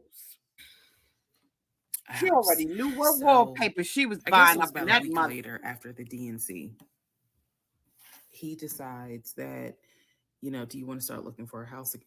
Excuse me, I have hiccups, y'all. Do you want to start looking for a house again? Because of what happened with the house in Douglasville, I felt like I was smarter this time to say, I want to be involved in every aspect, because I don't know what the fuck happened with that house in Douglasville. But what I do know is that he lied to me. Don't forget to bring your money to the table. I didn't know then what I know now. I just knew he lied about putting in. Where your money at? at? He lied about being under contract. Cash this check, money order, Walmart. I told him, I said, I don't want to work with your friend who I've never met, never talked to. I know that he has talked to him because he's talked to him in front of me. Mm-hmm. And I'm going to demonstrate on one of the videos how he used to do his phone calls. Don't worry, it's coming. Okay. So we found a new real estate agent. All right. Really nice guy. His name was Scott. I'm using his real name. Really nice guy. And we told him what the budget was. And Scott was like, okay, when you guys are ready, we can start looking at houses. Try to look for houses that are empty because you can actually tour those. If it's a house where someone's already living in there, chances are it's going to be a virtual tour because of COVID. So I found a house that I absolutely, in total, we must have looked at about 15 houses. But you knew. But I found a house in Smyrna that I absolutely loved. We toured the house. Everything about this house was perfect. The house was listed for $699,000. It was a brand new construction build. The only issue was that the basement was not finished, and he wanted the basement to my email. That was another thing that I changed. Everything gets sent to me, and then I will be sure that he signs it. So he said, "But where's your money? Oh, did she bring money this time? Because bitch, I ain't got it to do." Send it to me. I looked over the offer. We were going to put in an all cash, full price offer with a request to have the basement finished. Who is we? Also, we were requesting for the seller to give us an answer within 24 hours. We were requesting a quick closing. These are just some of the things I remember. I remember 24 hours, like I didn't want to wait on y'all. Think about it. 24 hours, let us know if you're accepting the offer or not. Bam. And then also a quick closing because it was a new construction. So we didn't have to wait for the current tenant to move out. We didn't have to do that. So I watched in our bedroom as he pulled it up because it was a electronic document. He signed his name to the offer for $699,000 cash.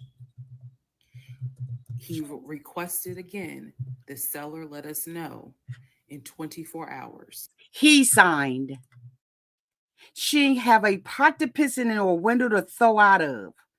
She put a dime down on the cash offer. The fuck are you complaining about? You knew it wasn't a house. He put the money. Now, I know y'all fucking lying.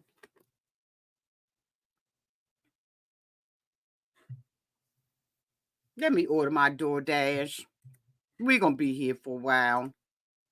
If they were accepting the offer. So we submitted the offer at around 6 p.m.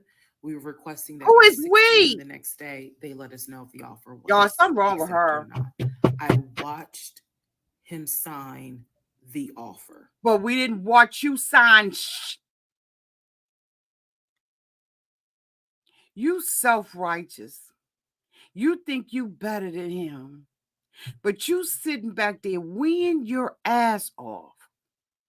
Like the Geico pig hanging out the window with pinwheels.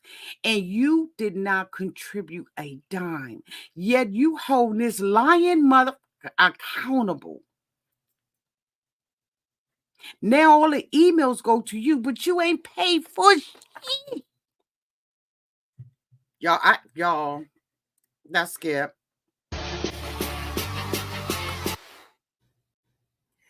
Okay. I don't need no clarification. All right, part 8 of Who the Fuck Did I Marry? So we submitted an offer on the house in Smyrna. I sent it over. Every time she makes my ass itch. To Scott, our realtor. And let me go get some sugar. Scott asked if we can take a phone call.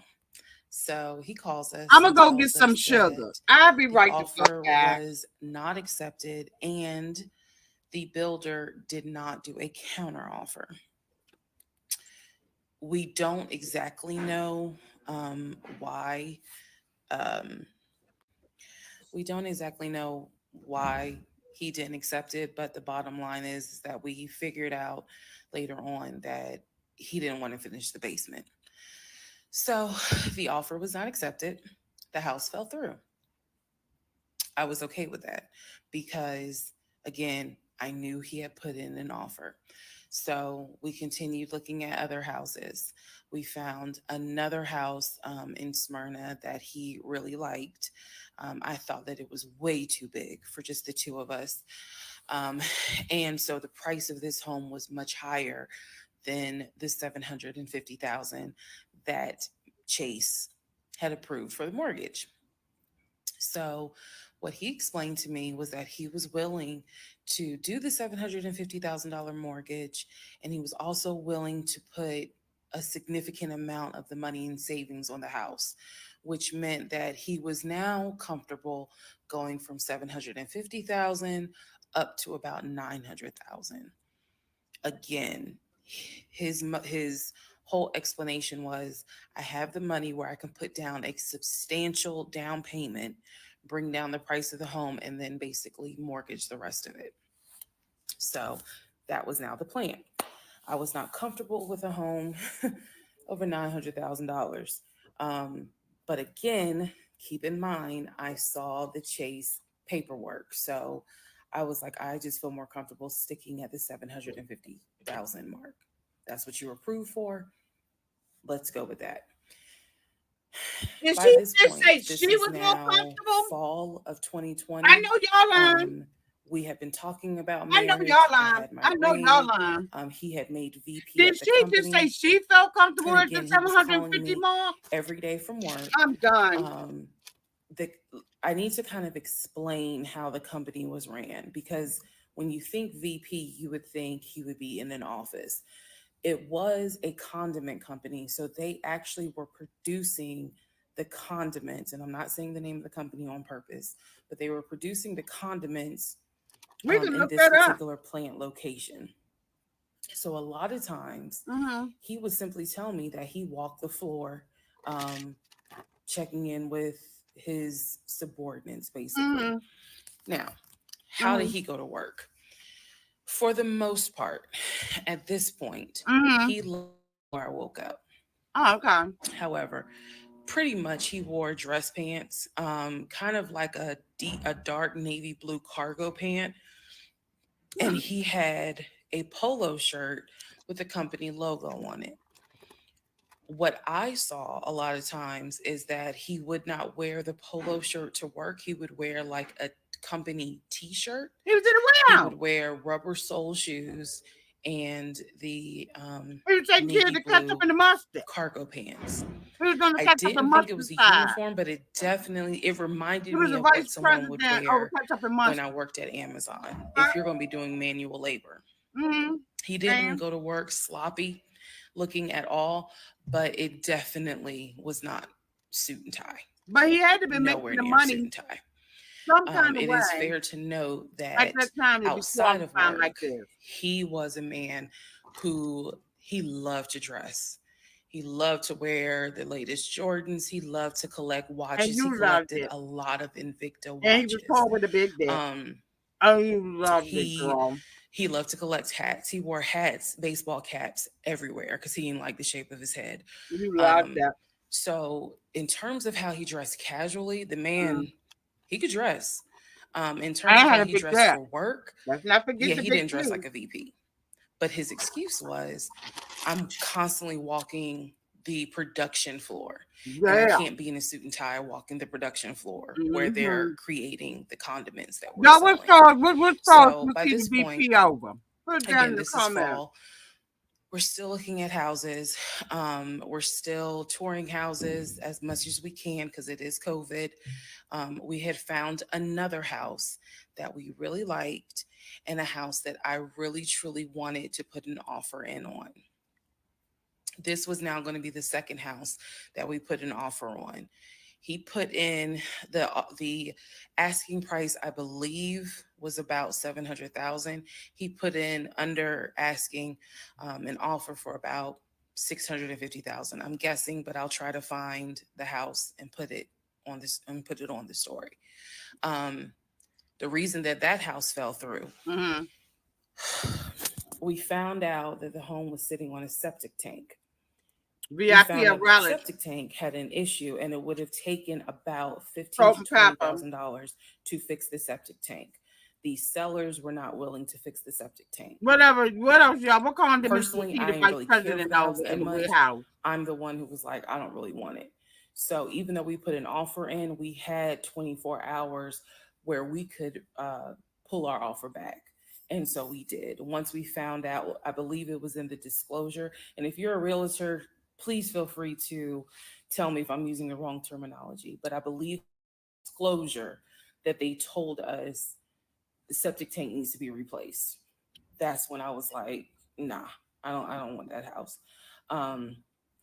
So we pulled out. She don't The want house that fell house. through, and so Her and her big money. I was fine with it because, again, I was heavily involved. I saw him sign the offer. I I knew saw every him. step of what was going on. Our real estate agent, Scott, was amazing, but you will see when I get to it where he made a mistake as a real estate agent. So house number 2 fell through. We then moved on, saw a few more houses, and then we get to house number 3. I'm going to pause talking about the houses because now I need to introduce what happened with the cars. Stay tuned. All right, part 8 of Who the Fuck. All right, part 9 of Who the Fuck Did I Marry? So she got that same shirt on, and I noticed that that's not a stain, that's a hole. That shirt, that sweater is stressing me out. It's a hole because it's in the same spot. We at part 9. She got a different wig on. She took the little leggings off of her. And that same hole is right there that's stressing me out. Okay. Mystery solved. So we're pausing on the house stuff. Let me tell you about the car. So when I met my ex-husband, I was driving a 2012 Nissan Rogue, fully loaded. It had quite a few miles on it, but it got me from A to B. It was in good condition, but I was upside down in the car. He was driving a 2018 Ford Taurus. Sport mode. I know he had a sport mode on the car, and I love driving that car. When he told me how he was a regional manager, he told me that one of the perks that came with the job was that he would be getting a company car. And so we spent time going to Range Rover of South Atlanta. We spent time going to Jaguar. We spent time going to BMW. We spent time going to Ford, which was on Mount Zion in Morrow, if you all are familiar with that area. He test drove. And so he I remember this conversation so fucking vividly. So he's on the phone in front. I'm sitting down. The salesperson sitting down at their desk. No, that's and a he's hold. like, they put me on hold. And so he's like, I guess the person comes back and says, the price of the car is blah, blah, blah. He was like, give me a second and I can send you a picture of that printout that shows tax, tag, and title for the BMW. But you weren't his wife. He gets off the phone. He takes a picture of it. He sends it to whoever. He waits about 10 minutes. He calls the person back. He says, did you get it? Apparently the person did get it. But the person who can actually physically do the wire transfer had gone home for the day. Okay. So what he says to the BMW salesperson, he's like, okay, we're going to have to do this tomorrow because so-and-so went home for the day. Okay. I don't know who the salesperson is. I can only tell you from my viewpoint what I thought. I had no reason to think this was a lie. I really didn't. Because again, you got to please keep in mind the circumstances that all of this is happening. We're inside the dealership. We're sitting at the desk of this person. He gave us the printout.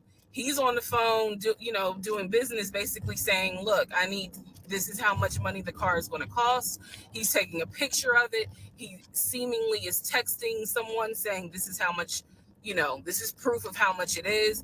Then he asked the BMW salesperson, I need your wire transfer information. Okay. The guy got up, rushed over to, I guess, their finance area to get the bank wire information, because obviously you have to wire it a certain kind of way. Rushes back over, gives it to my ex-husband. My ex-husband's like, okay, first thing in the morning, we will get this wired over, and then, I'll come and pick up the car. My fiance, will drive me up here to pick up the car. So we leave. He felt like, because at the time that this all happened, I was pregnant. So he felt like, look, we're about to have a baby. I don't want you driving that Nissan Rogue. I want to get you something. I want to get you something more secure, something new. Did he get it? I really wanted a Kia. I really wanted a Kia Telluride. And he was like, well, let's look at the warranty. This man knew a lot about cars. He knew a lot about the warranty.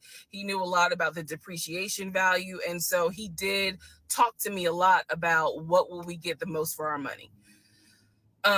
We test drove. When I say we, I test drove a Kia Sorento. He didn't like either of those. He had me test drive a Ford Explorer. He didn't really care for that. Then came time where he really wanted me to get a BMW. He really wanted me to get a BMW X5. So he took me to Global BMW Imports, which, if you know anything about Atlanta, it's off of Cobb Parkway, but you can see it off the highway. I believe 285 is where you can see the Global Imports BMW dealership. He took me there. He had me test drive an X5, an X6. He also had me test drive I think I'm gonna get the numbers wrong, a 525, which was a sedan. I did not like that. I wanted an SUV.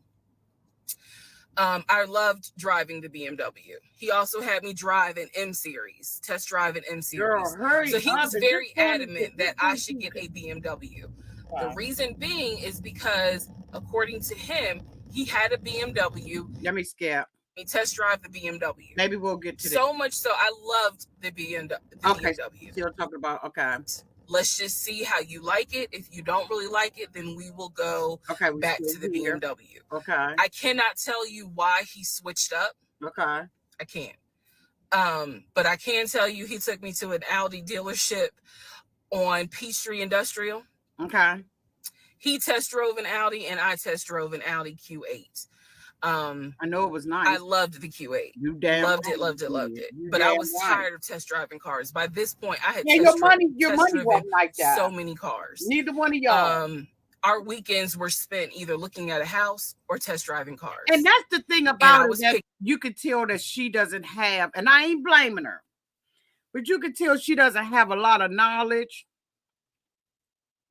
because she doesn't have a lot of knowledge, because if you're buying a house, they're going to tell you flat out, don't spend no money. And the last thing that you want is a car to hit your credit when you are trying to buy a house. You need to buy the house, wait at least 45 days after closing, after you moved into the home, to be putting more credit on it. You actually should wait 3 to 6 months before you buy something. Your credit score is going to drop because you're doing an inquiry, right? You're going to lose points on your credit, right, when you're initially buying a house, because they got to do these credit checks and stuff, right? And those are hard hits on your credit. So you may lose anywhere between 10 to 20 points off of your credit. However, after you've been in a home and you've made your first payment, you should wait another 3 to 6 months, because then your credit score is going to go back up, because now you've got this, this house against your credit, which brings it back up. So she should have known that there was no possibility. Okay. And if you don't know, ladies, let me tell you, if you're buying a house with anybody, you buying a house or anybody else is buying a house, you don't incur debt. They're going to tell you straight up. So she doesn't have a lot of knowledge herself. It's poor thing. I will admit that. So he had me test drive the Q8. I really liked it. I finally just told him, look, I'm good with either the BMW or the Audi, because I'm tired of test driving cars. He told my family he was buying me a new car. Oh, now you talk to your family? Well, not keep in mind. Let me let y'all know. He had met my family initially on Zoom, because again, we were locked down. He had met my family. Okay. He also had met my family in person, because at this point it was like, look, if you're not showing any symptoms, maybe we can do family dinner. And so he had met my family in person, and now we will go ahead and move towards part 10. Okay. Part 10. Did you get the car? The fact that he had money and the fact that he played football. Those are the 3 things he always bragged about. And so did you. Cars. So I told him, I was like, or he calls his financial advisor, who does have a name. The financial advisor's name is Eric. I feel comfortable using certain people's names, especially if we find out they did. He called. I can't hear what the person's saying, but that's what he would do. Do you need me to give it to you over the phone, or can I email it to you? Okay. By the way, that hole in her shirt is bothering me. Okay. All right. Give me a few minutes and I'll go ahead and email it to you. All right. Let me know. I'll call you back to find out if you received it. Mm-hmm. Okay. Mm-hmm. Hang up. So I'm hearing this because, again, I'm not paying attention to, did I hear anybody on the other phone? Did I hear anybody on the other end? So he proceeds to type up an email, type up something. Did she get the car? No. I only had a 1-car garage, so my Nissan was in the garage. So he said, okay, well, let me call them back and change the delivery date. Can you be home, or can you do a half day? So he's asking me, can you work a half day so that they can deliver the car and you will be home for it? I said, yes, that's fine. Because again, it's COVID. I'm working from home anyway. I only had to go in the office 2 days a week. So I'm at home the next day. He told me the car would be delivered between the hours of 1 and 3. Bitch, don't tell me the car didn't come. Obviously, between 1 and 3, nothing happened. So 3 o'clock, I called him. He's at work. He sends me the voicemail. He calls me back. I said, it's 3 o'clock. No one ever came with the car. What's going on? And then I remember I was like, well, do I need to call Auntie myself? I Because I can't. thought that you handled it. But if you didn't handle it, do I need to call them? And so whenever I would suggest I will handle it, he would get very, very defensive. Red flag number 472. So he was like, no, I will call Auntie. Don't do anything. I'll call Auntie and find out what's going on. Okay. So I'm at home chilling, cooking dinner, normal night. He calls me back and says, yeah, the car was stuck on the truck in Spartanburg because apparently that's where their deliveries come from. So when he told me this, I was in the kitchen laughing because by this point, I will be honest, and I told y'all I'll be honest even when it makes me look bad. I was guilty of, on one hand, I believed him, and on the other hand, I was like, let me see what lie he come up with. Let me just see.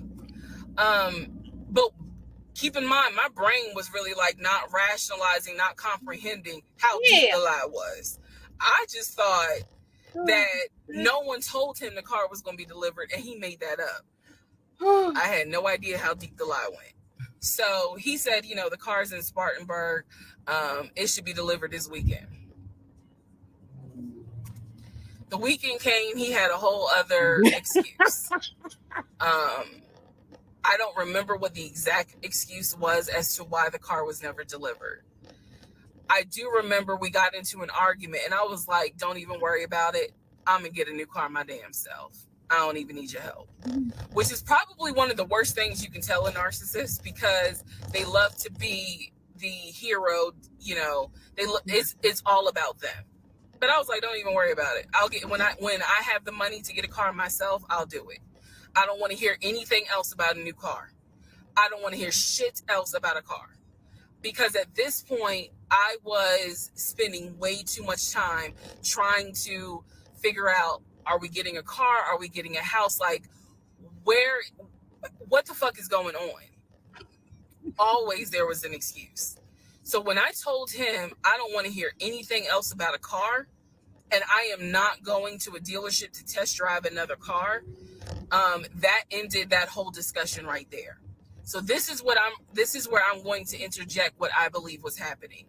I believe that my ex-husband is the type of person, he gets off, nut.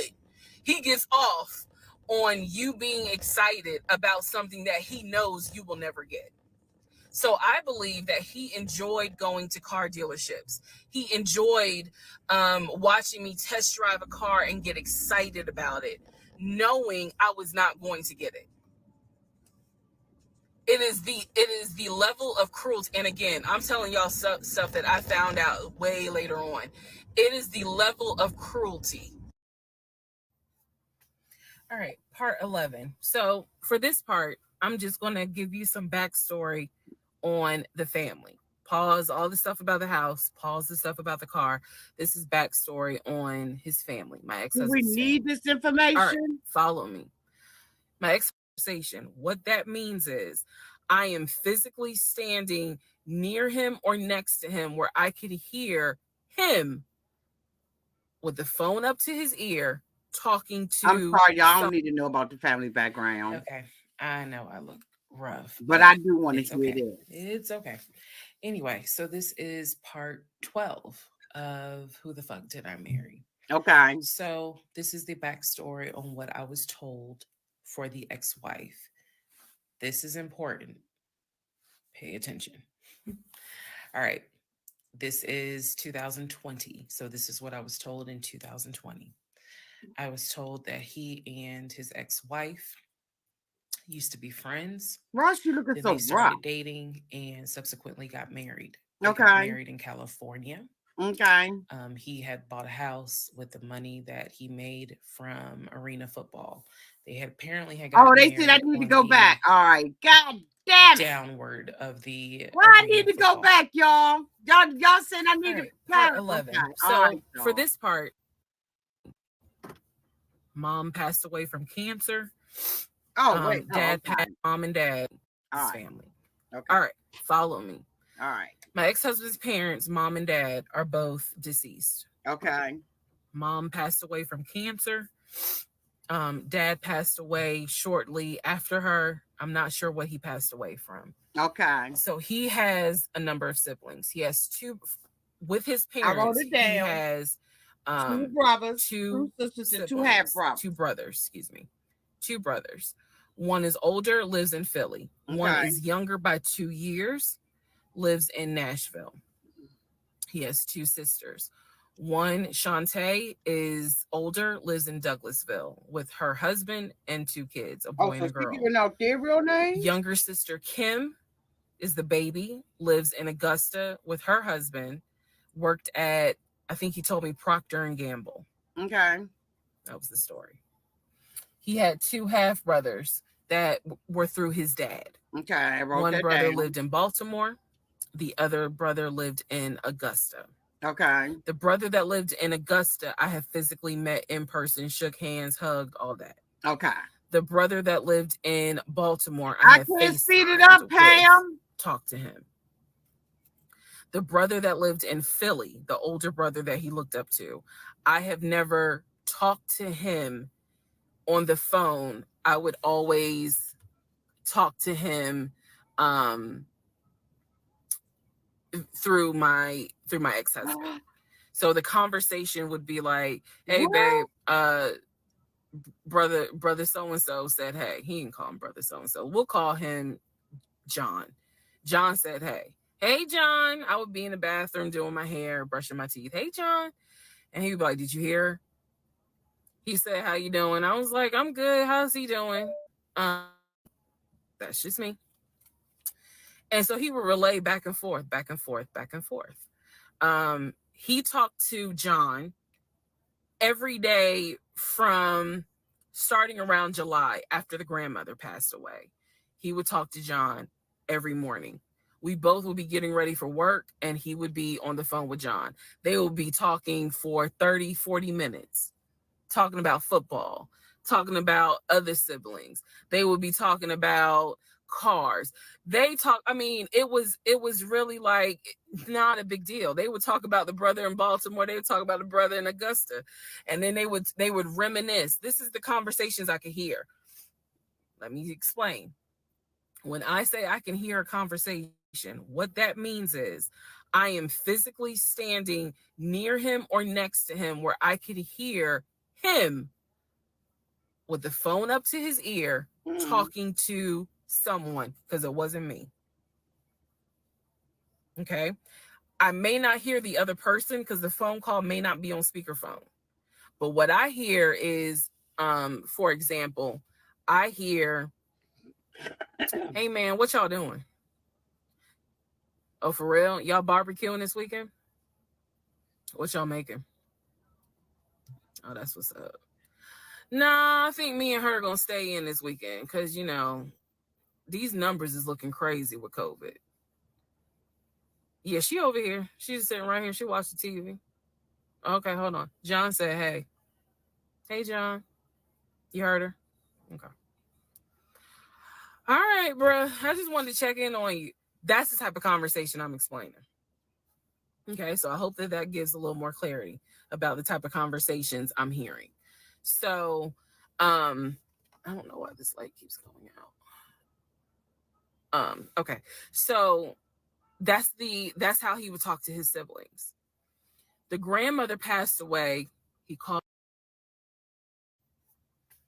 All right, family. He talked to he had his sister Shantae, who lived in Douglasville.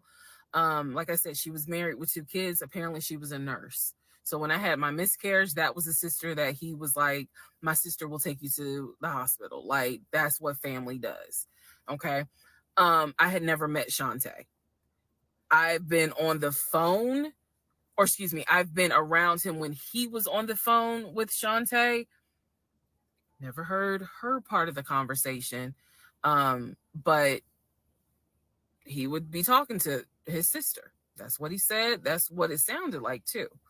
Now, what is interesting is that we lived maybe 35, 40 minutes away from Douglasville. So there were plenty of times that he had invited me to go with him to his sister's house. Okay, let me tell you how this would always work out. Total times he invited me was probably 3 times for different barbecues or whatnot. The first time he invited me, I was like, nah, I ain't going because, again, COVID. And she's a nurse. Hell no. The second time he was like, yeah, she invited us, but I don't think we should go because COVID. No. The third time I agreed to go. I was like, absolutely, I'll go meet your sister. Like, that'd be great. On our way to her house, to Douglasville, to go see the sister, apparently he got a phone call. The phone was always like on vibrate, but he got a phone call and he told me that something came up, and so she had to cancel the barbecue, to get together, whatever. And so I was just like, oh man, okay, well, hopefully we can go another time. It didn't happen close enough for me to have red flags, if that makes sense. But at this point, as y'all probably like, girl, you so blind. But again, I didn't think anything of it because it's like, okay, it fell through. We'll see. We'll reschedule. And so we just went out to eat, and then he talked to another brother, the brother from Augusta that he would have on speakerphone. So it was like, I didn't think anything of it. I really didn't. Man. And the more I talk about it, the more I realize, like, I'm not a dumb person, but it just never dawned on me the things that you have to now investigate. It didn't dawn on me, but nevertheless, that is the backstory for his family, right? Grandmother passed away. 3 weeks later, he called me and told me his uncle had passed away from COVID. The uncle had tested positive, had to go into the hospital, and he died. Okay, I know I look rough, but I was told in 2020.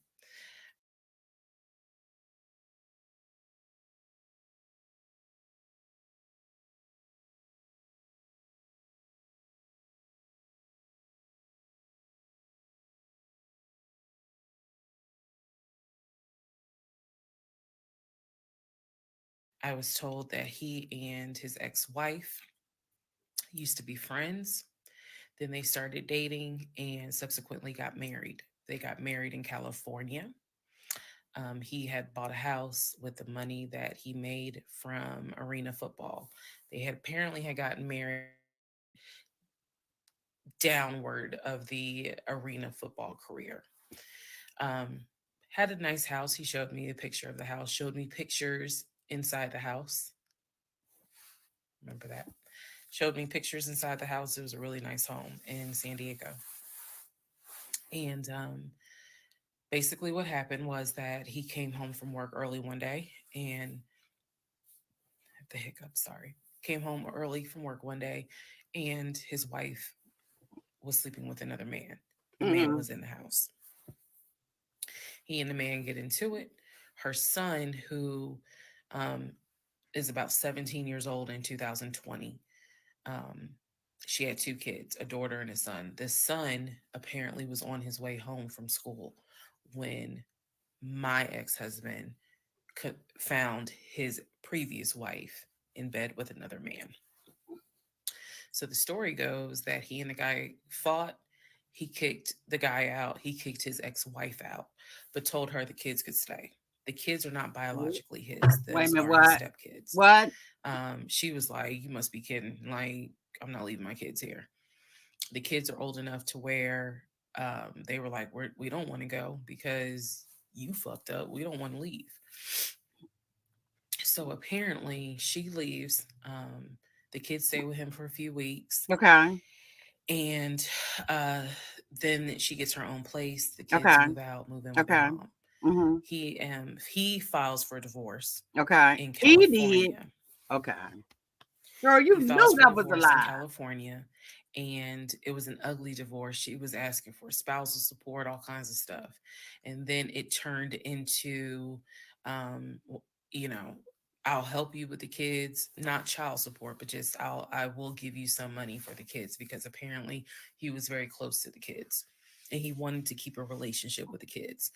Their biological fathers, apparently there were two fathers.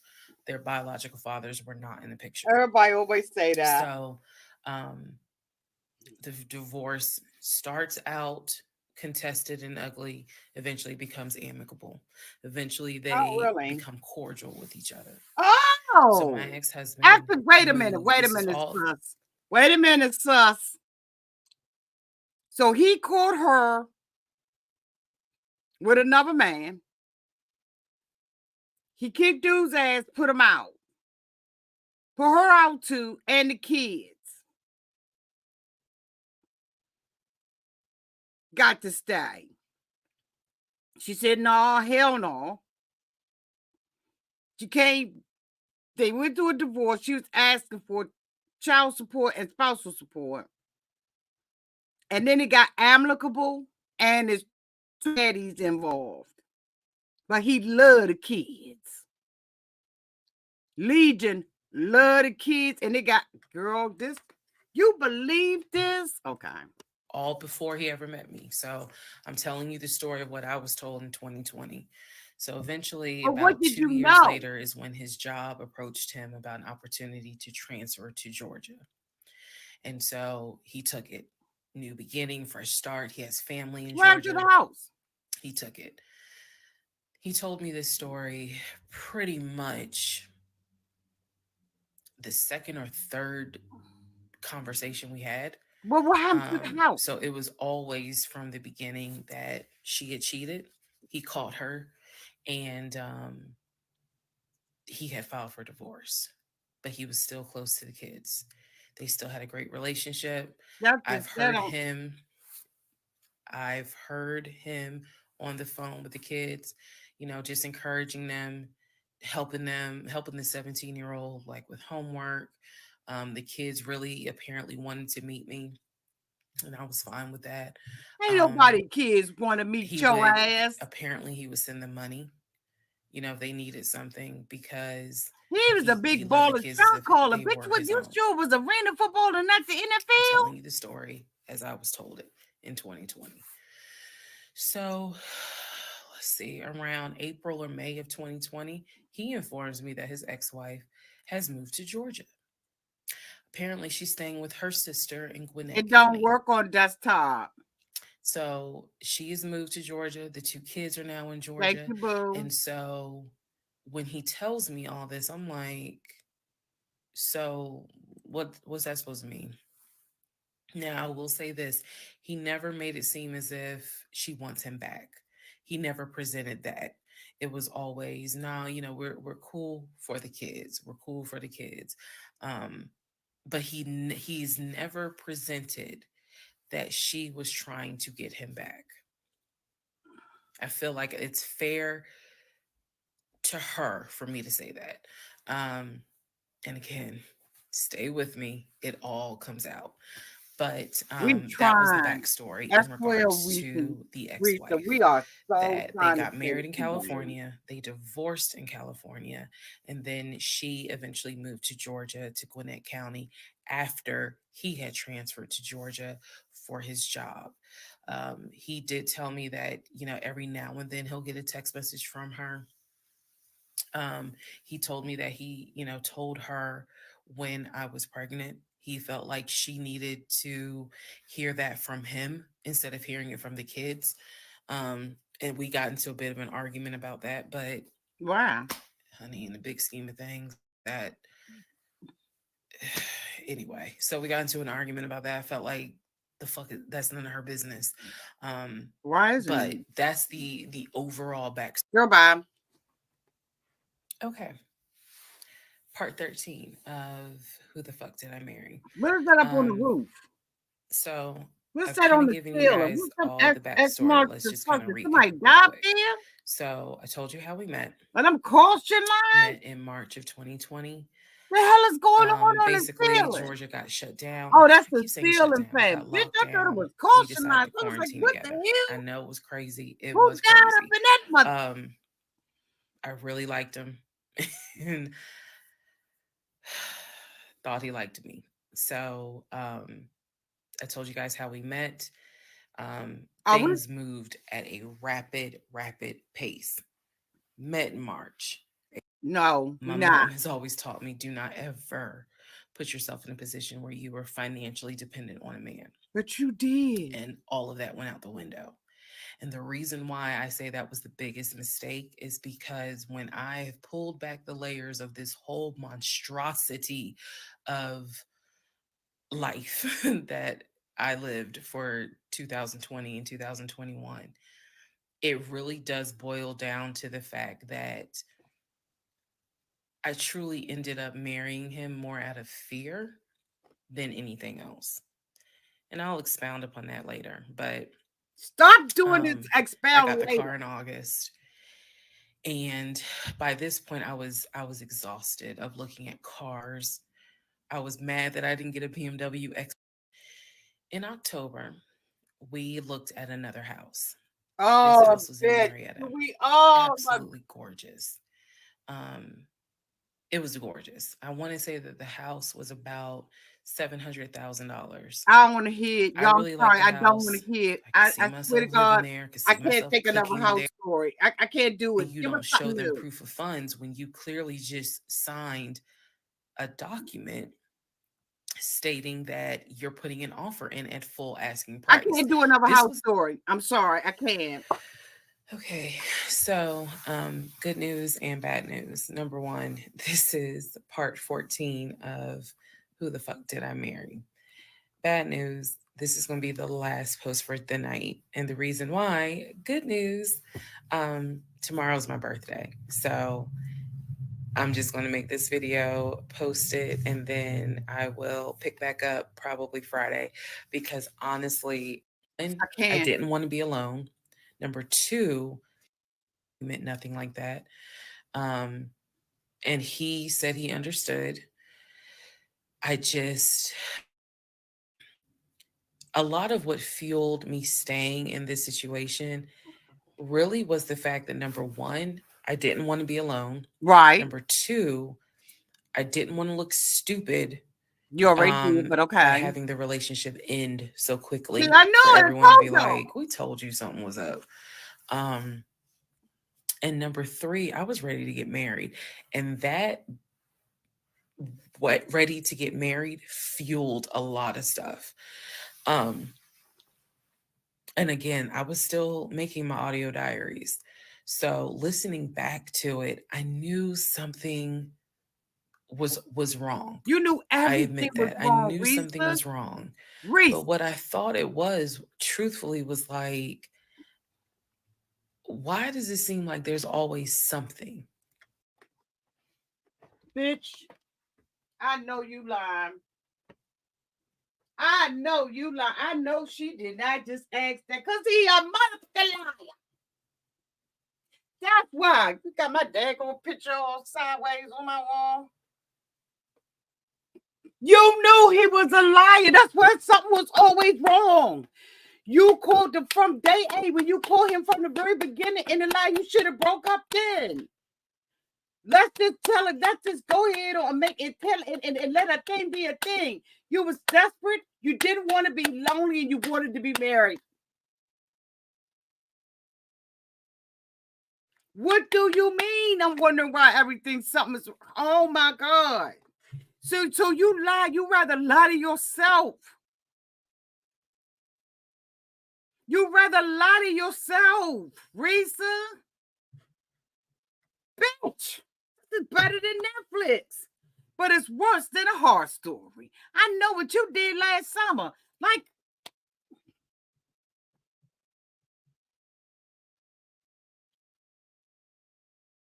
what you say, boo? You said start at, hold on. Yeah, tell us what to do. Start at part 30 and work your way up. And you also go view videos from part 50 to the begin. We started at the begin, baby. Tell me what you saying. Tell me what you said. You said all of this. You saying from, okay, so right now we at part 14. You telling me to skip everything between 15 What you say, boo? You said go to part. You saying skip 15 videos? Is that what you saying? Skip 15 videos? Okay, Sweet Perspective said it's all background up until then. Okay. Okay. Thank y'all. Cause bitch. No, y'all see me going off. You need to hear about the work car. So everybody's saying go to 30. So bitch, we going to 30. Let's okay, let me stop sharing.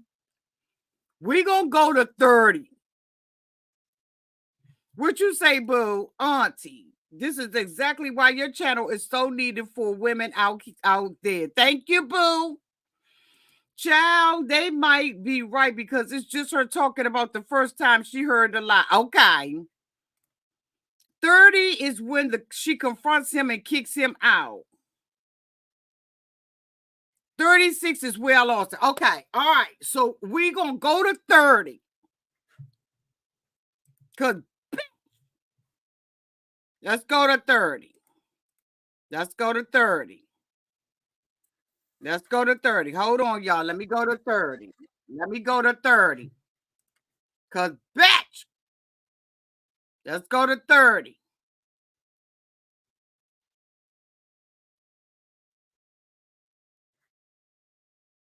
Thank you, y'all. My people be keeping me on point. 26, 27, 28, 29, 30. Yeah, because, okay, here we go. All right, so let me pause. Somebody said, when did they get married? I want to learn how she called him first, though, before she confronts him. When do they get married? Somebody said, Bella said, please don't skip. Bianca. B. Nicole said, look, we ain't got this to do. We got to skip something. Okay. Okay, so what video did she discuss when she got married to him? Because I want to know that too. When did she get married and how did she get married? What video is she 27, 28 red pill said? We working together as a team on this month. Because y'all see, she got married. Okay, if you skip, you'll miss some. Okay, I understand that, Khadijah Boo. Khadijah said no. Y'all, when did she get married to this mother? When? What video?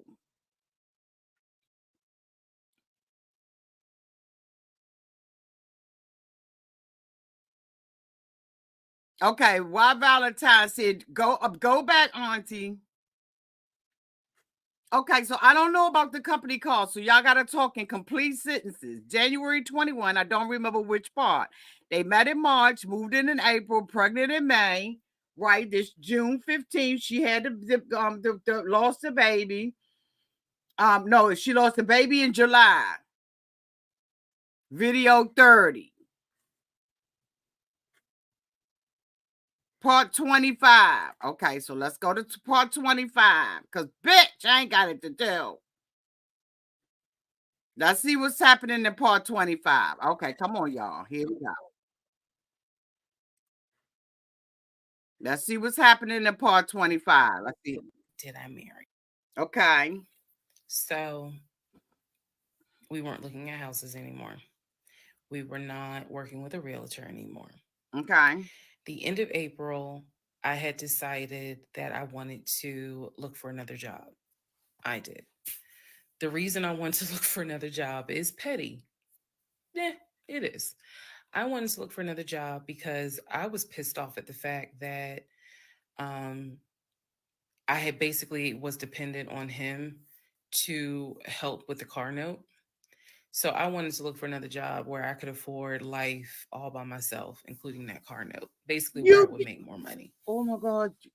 I told him that I was going to start looking for another job. He laughed. And his exact words were, "You're not gonna leave Georgia State Patrol." He was like, "I swear you love them niggas more than you love me." He laughed. So that fueled me even more. So I was hitting the pavement hard trying to find another job. Oh, I was she's applying to all fighting. kinds of places. Got a phone call from my current job. So this is how I ended up in my current job. Got a phone call. They had sent me an email with a background packet. The background packet was long and No, extensive, y'all. Hold but on, in the y'all. background packet, it Hold asked on. for. We gotta go back because from what she seemed like she's saying, they already married. So I gotta go back. Hold on, y'all. We just gonna go to the when she got married part. Okay. Okay. Um. Okay. Marriage counseling. Okay. Wait a minute. We can't. Okay.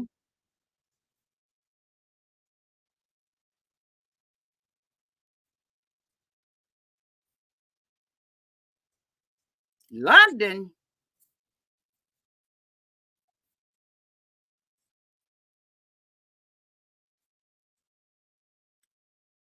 Wait a minute.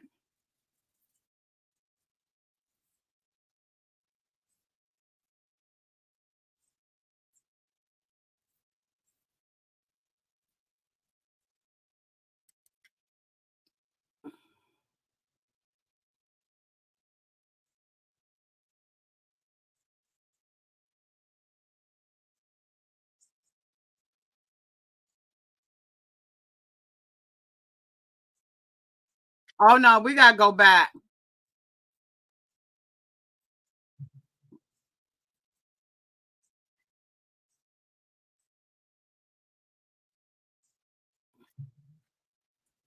Y'all, I'm sorry. We gotta go back.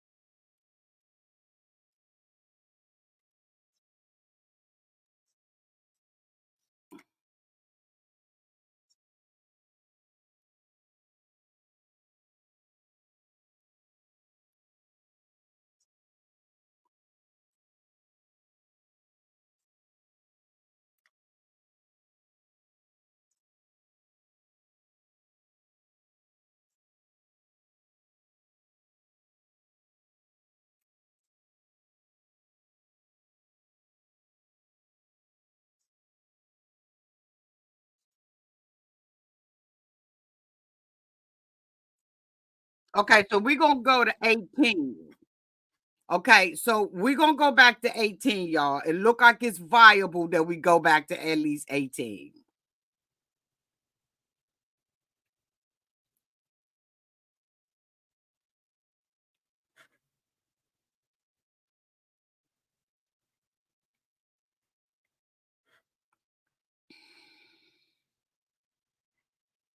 So we're gonna go back. We're going back. Okay, so hold on. Let me bring it up. Here we go. We at 18. I feel like we got to go back to 18. Okay, part 18. Who the fuck did I marry? So he starts looking at houses in Sandy Springs, Alpharetta area with his friend Scott. Um, I did not see any of these houses. I did not go.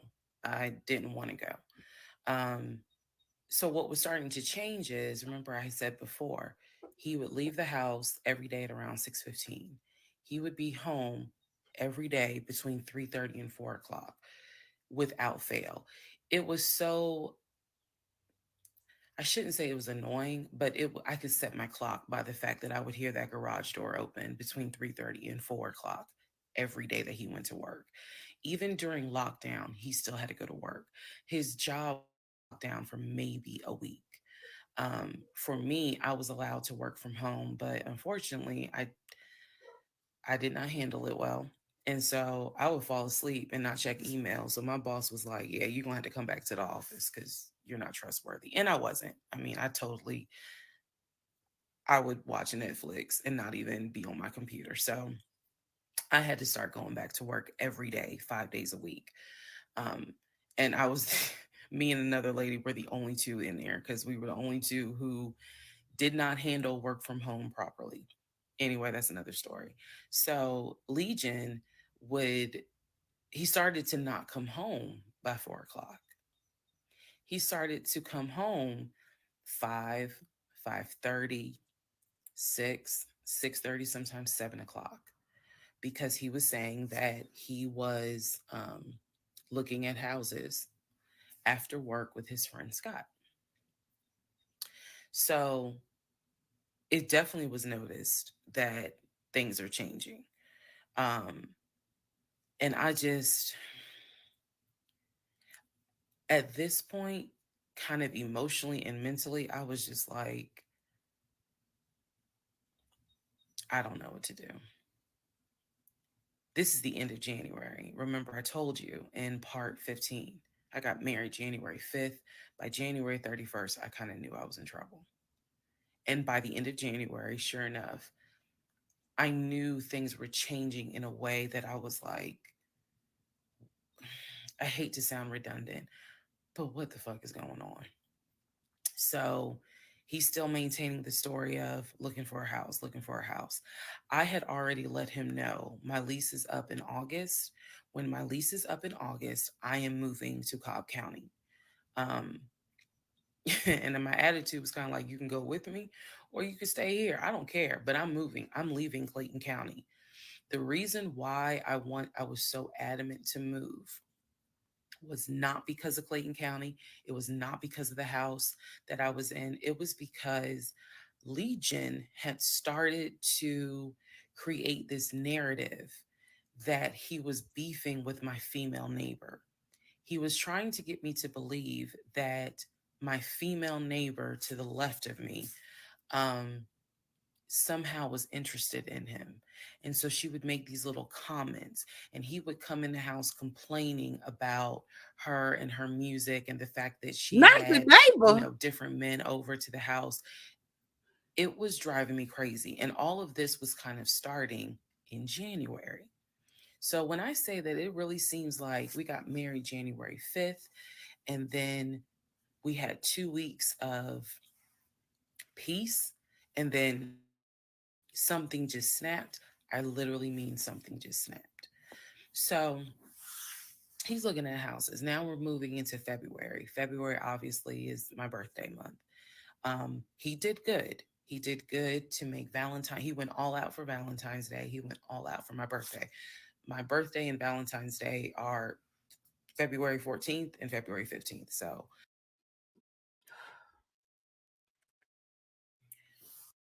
Do whatever you want. the fuck did I marry? Y'all Okay, told me to go back. good news and bad news. Number one, this is part 14 of Who the Fuck Did I Marry? Bad news, this is going to be the last post for the night. And the reason why... But wait a minute, though. That was juicy about the neighbor. That he was complaining about the neighbor. But I see Yazelle and I'm saying, no, Auntie, you got to go back. And Yazelle has been with me a long time. So we're going to have to sit here. Y'all go ahead on and get what y'all got to get. Find out somebody saying the charger. Somebody saying the marriage proposal. So we got to go back. Because if Yazelle say we got to go back, I trust her that we got to go back. But I'm telling you, what the whole hell is going on with the neighbor? Bitch, we going to be here all night. Let's go. Let's do it. Good news. Tomorrow's my birthday. boo. House. I don't want to talk about cars. I want to get through the holidays because it was going to be a holiday season where I could not celebrate my family because of COVID. So I said, I just want to get through the holidays. I want to get through the end of the year. And we'll revisit stuff in January. I was very calm when I said it. No argument, nothing like that. And he said he understood. A lot of what fueled me staying in this situation really was the fact that, number one, I didn't want to be alone. Okay. Number two, I didn't want to look stupid by having the relationship end so quickly for everyone to be like, we told you something was up. And number three, I was ready to get married. And that ready to get married fueled a lot of stuff. Thank you for the honor. And again, I was still making my audio diaries. So listening back to it, I knew something was wrong. I admit that. I knew something was wrong. But what I thought it was, truthfully, was like always something. Like, why can't we just go ahead and get the house? Why is it always something? Why can't I just get the BMW? It still didn't dawn on me how deep this something went. And for the people who keep asking, I'm going in order of events. So yes, there will be a video where I explain how everything came out and what came out. What was true. Second guessing myself was, what if he's not lying? What if he's not lying? Literally the conversation I had with myself was, there's no way he is lying about but the facts are in having money. The facts you saw the paper from Chase. You can see he probably doctored that. They don't just approve $750,000 for a mortgage for anybody. I've seen his checking account. You see how much money's in his available checking. Like I don't think he's lying. I don't think he's lying about that. But what is it? Is it that he doesn't trust me? Like, I second guess myself so much. Is it that he doesn't trust me? Is it that maybe he doesn't really want to get married? Like, what is it? Because I know what I saw. I know what I heard. I know that he's having conversations about move the money from this account to that account. I know he's paying my car note and all these bills. Like, clearly this man is making money. I know that I saw the letter from HR that states his new salary is 200 and something thousand. And I remember thinking, like, God, what am I missing? The lies, I'm missing the lies, something. the But lies. what is it? Because I know what I've seen. I know what I have touched.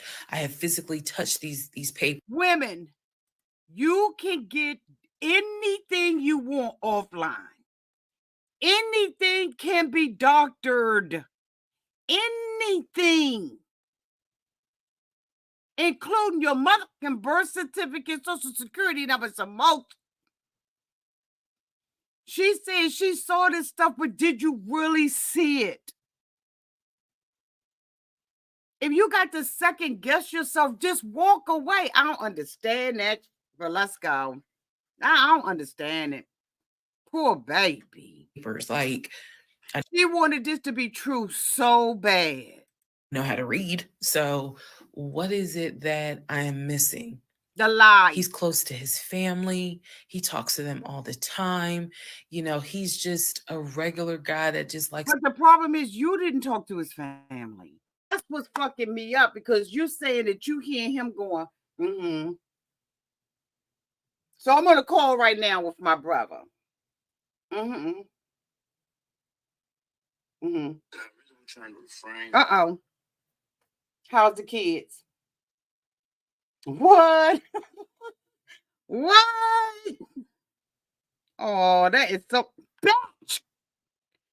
Did you ever talk to him? Tell him put them because on speakerphone. I guarantee you he done lied through this whole thing.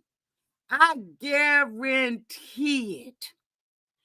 He is using maybe he got multiple IDs, multiple dates of birth, multiple social security numbers, multiple. Something is wrong. There are, honey, anytime we watch The Tender Swindler, there's no way in the world you're going to tell me your gut instinct, which women, we call it the sixth sense. Your sixth sense will shut it down. Your sixth sense will tell you something just ain't right.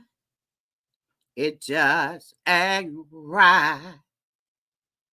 You gotta understand that your sixth sense lives in your gut. A lot of people call it gut instinct. You cannot ignore what's in your gut. You can't ignore it. That's where it lives. Where your gut instinct, your stomach is telling you something ain't right. Something ain't right. Because see, the heart wants what the heart wants. The mind tells the heart what it wants, but the gut refuses to accept it. I'm going to say that again. The heart wants what it wants because the mind tells the heart what it wants. And they will line up and come into agreement, but the gut will reject it. The gut is not going to be dependent on what the mind or the heart says. The gut is going to say, oh, hell no. We're in disagreement. I'm not eating that. I'm not digesting that. Your gut is where the truth lies. Because the heart can be broken. The heart can be confused. So is your mind. But your mucking stomach, your gut, will get nauseous, balled up in a knot. And when it doesn't agree, you got to listen to your gut instinct. It's called women intuition. It's called your sixth sense. She knew that this wasn't right. The gut of a liar, a narcissist, will cause them to be sick too. Because you got to use the gut to do this kind of grimy gutter.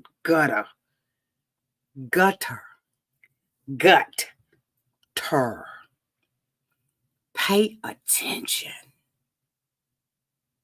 When you are a gutter snipe, it comes from the gut. Because he ain't going to be able to stay well either. Because a person that practices and does this kind of stuff will get sick in their own body. Because guess what? The gut knows that they ain't nothing but a dirty, nasty, grimy, gutter snipe ass mother. You can't do this kind of stuff and digest food good. Your body will reject this bullshit. The truth lies in your gut. And so does a lie. It's a wonder he ain't in the hospital. It's a wonder he ain't in the hospital. Because you can't do stuff like this and think you're getting away with that shit.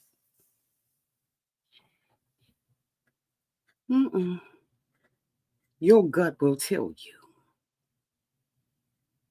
Now let's go back on to reason. Let's see what Reese's talking about. Let's bring her up. I hope y'all got that. Don't ever forget it. Don't forget that your auntie told you.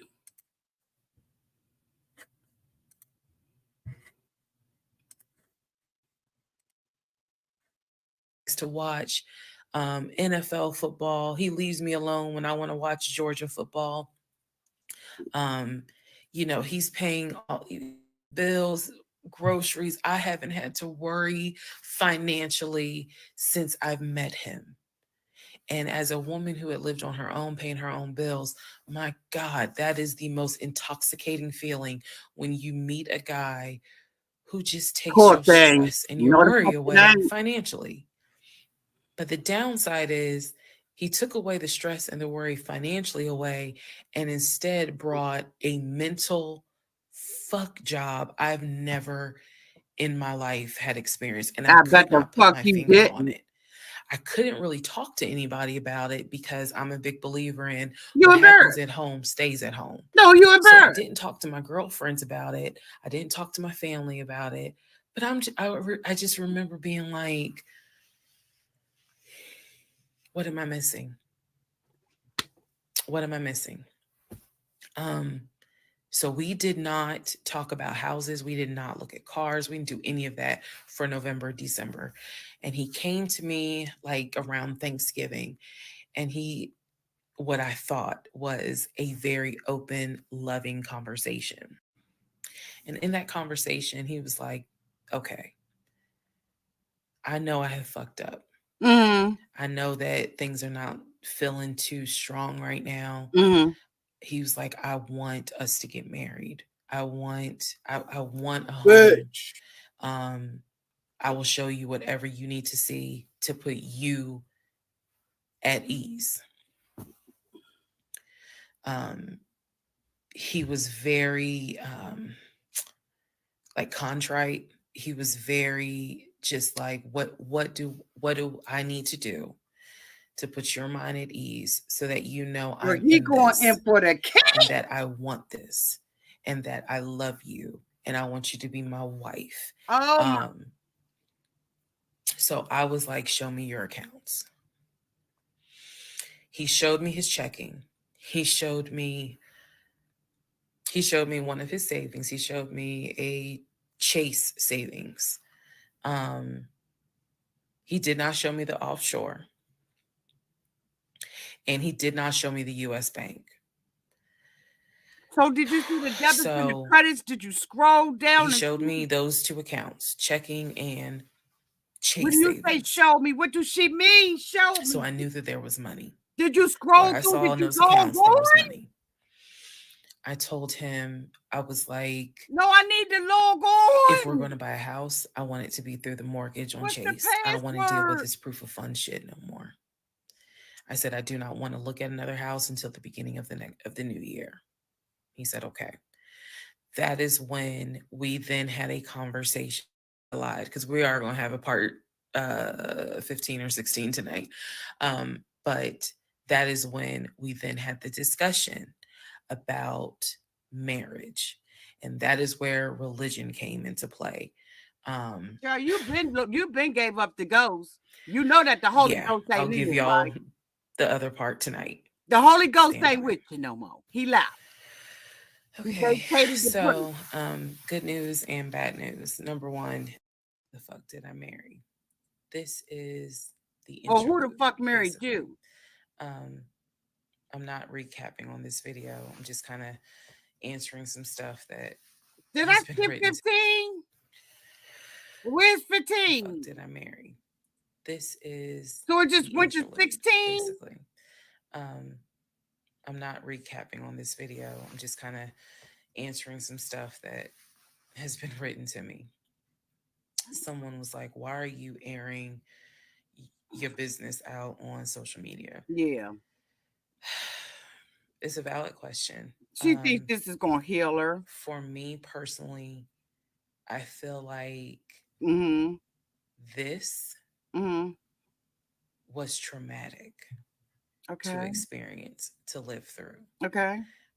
And I'll expound on that on another video, the aftermath of the toll that this took.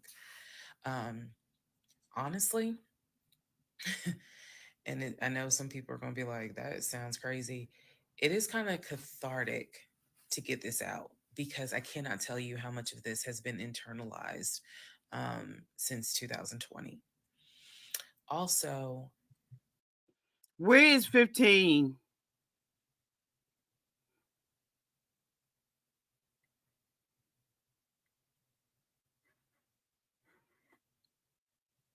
So there is no 15.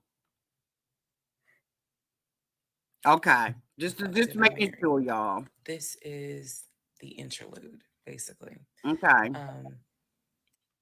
Tale to other women or to men for that matter. But to my sisters, to my ladies, white, black, Hispanic, Asian, doesn't matter. Okay.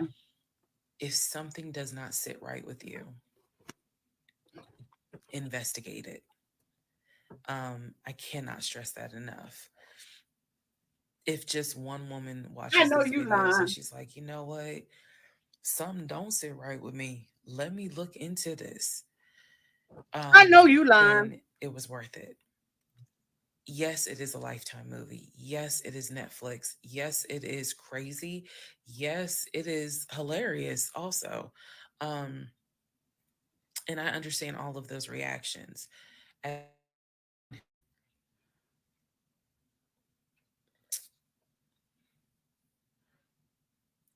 um,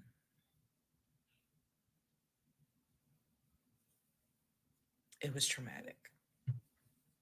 But I feel like, God, it feels good to finally admit what the fuck I went through. And again, by the time this is uploaded, I'm only to January of 2021, right after getting married. So when I think back on it, there's things that I'm very, very grateful for. Which is There are things that I'm just like, why did you not pay attention?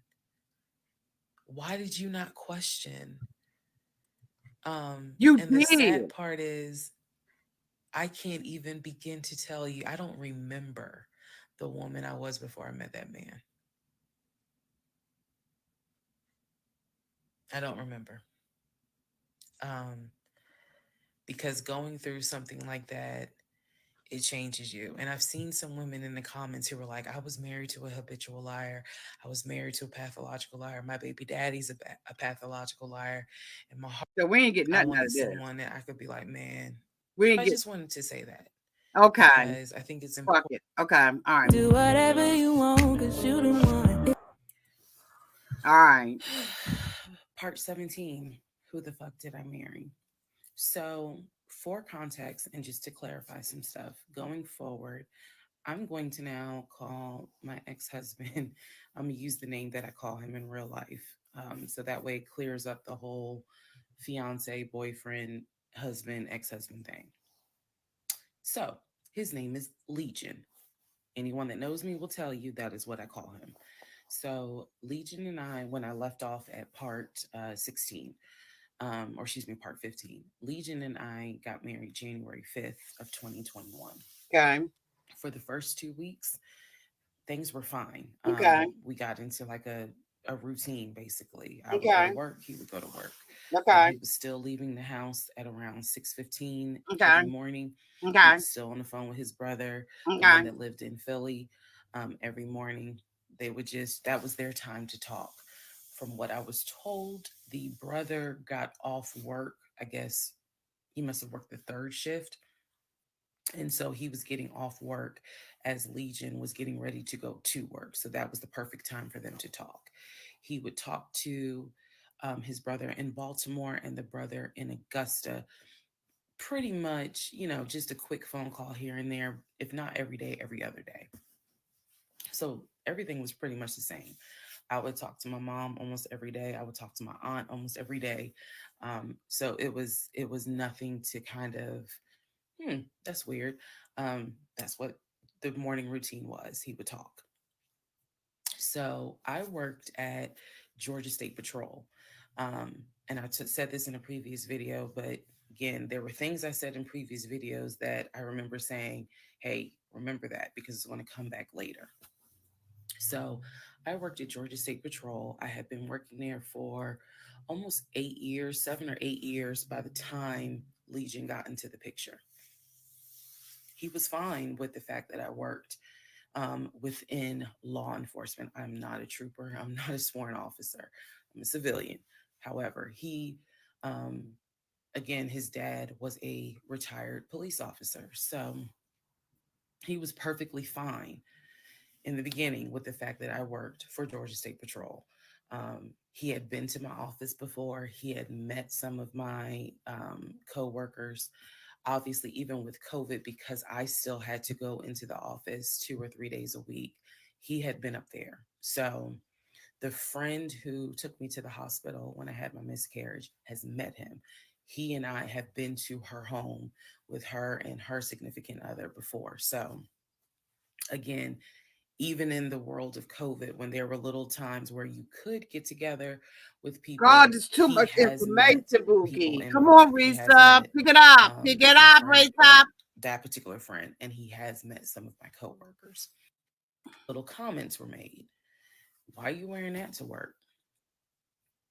You get off at 3:30, so you'll be home by 5, right? Things that had never happened before. He had never questioned what time I'm gonna be home. Really, he didn't need to question it because when I'm off work, I leave. So it was never a situation of, oh, I'm gonna just sit around at work and just run my mouth because I have nothing to do. And then it turned into, he would call me every day from work, and I'm going to demonstrate how those phone calls went, but he would call me every day from work. And if he even so much as heard a male voice in the background, he would have little comments to me. Who was that? Are they in your office? Man, I never know who's around you, because it seemed like every time I call you, I have the hiccups, sorry. It seems like, girl, you need to get Reese, do me a favor, go get your gut checked. Because, boo, every time you're doing a video, you got indigestion, you're burping and you know what I'm saying? Something's going on. Go get that gut checked. Because, girl, you stay burping and hiccuping and gagging and everything else, girl. God damn, girl. God damn. Go get that checked out. I mean, excuse me. I got girl. Just coming from everywhere. Go get that Ressa. Get that check. The God damn. There's some man around. And I'm just like, at first I kind of shrugged it off. I laughed it off because it really, truly was absurd to me. But then it became a bit more frequent. And so I really just didn't feed What's into this it because point? I'm What like, point is she I making? don't know if this is some insecurity. I don't know if this is jealousy, because nothing has ever been done to make oh my God, Ressa, I can't. That he and his friend have been talking, and he's going to start looking at houses, and what he's going to do God is damn. basically, if he feels like it's a house I would like, then he wants to show it to me, because he feels like, I know that your attitude really. What would have happened, y'all, had she left that motherfucker in that studio? What would have happened if she had never moved him up in her house? Didn't he say that he was downtown at the studio because he was preparing to buy a house? And bitch, here it is. We're in August, September. What would have happened if she had stood on her morals or laurels, or just stood on her negotiables and non-negotiables about what she wanted? If she had just stood on principle and said, I'm not moving in with you until we're married and you got a place for me to live. You can't come stay with me.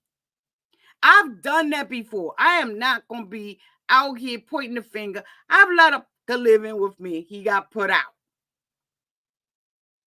But of course, I owned my house, right? Wasn't no rental. But what would have?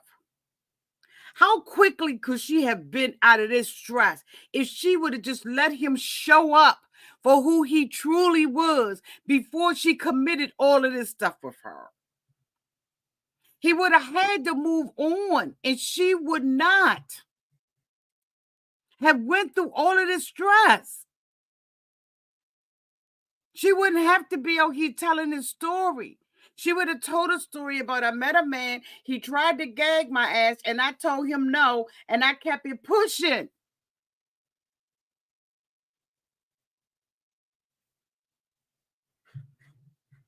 God damn. Really isn't. You're in the mood to look for a house, so I'm gonna start Is looking. this house And then if 75? I think it's a great house, then you can come see it. And I remember thinking, that's not gonna work. You're not gonna choose a house without me. And he was like, no, I'm not gonna choose the house, but I just think that, me and old boy have been talking, and so he has some houses that he is representing. He wants to show me. So why don't you let me look at it? And if it's worth the time, then I'll bring you to look at it. So he already had some sort of plan in place after talking to his friend about how he's going to start looking at houses. This is the end of January. Ray, I don't know if you just came in, but it can't be done on the laptop. So I kind of threw my hands in the air and was just like, whatever. It's on the laptop, I'm not getting not emotionally involved in looking at houses. And for me, that's kind of what it was. I felt like I would see a house, I could picture us living there, and then it gets snatched away somehow, some way. I didn't want to go through that. Y'all told me to go back, so but I don't feel like it was worth it for me to go back. Throw a fit, I did not do. You don't have those proof of funds, I cannot show you any more houses. The other Scott is his friend who he had talked to on the phone at least 50 to 100 times in front of me. That's the Scott that he said is going to show me this house in Sandy Springs. Apparently the house was like $800,000. So he was like, I think that if I like the house, then I'm gonna bring you out here so you can see it. All right, now let's go into part 18.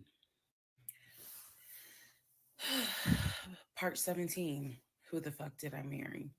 So okay, part 18, who the fuck did I marry? So he starts looking at houses in Sandy Springs, Alpharetta area with his friend Scott. I did not see any of these houses. I did not go. I didn't want to go. So what was starting to change is, remember I said before, he would leave the house every day at around 6:15.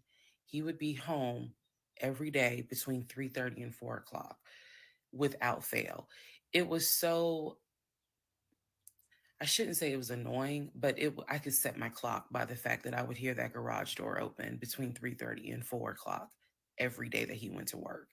Even during lockdown, he still had to go to work. His job was only locked down for maybe a week. For me, I was allowed to work from home, but unfortunately, I did not handle it well. And so I would fall asleep and not check email. So my boss was like, yeah, you're going to have to come back to the office. What? You're not trustworthy. And I wasn't. I mean, I would watch Netflix and not even be on my computer. So I had to start going back to work every day, 5 days a week. What? Because you was irresponsible? Me and another lady were the only two in there because we were the only two who did not handle work from home properly. Anyway, that's another story. So Legion he started to not come home by 4 o'clock. He started to come home 5:30. So what was Legion doing? Thank you so much, Clarissa, for the $10 super chat. This chick worked for law enforcement and couldn't look his Irish up. She wasn't looking too hard. The red flags were knocking her all up in her cranium. Clarissa, you ain't never lied.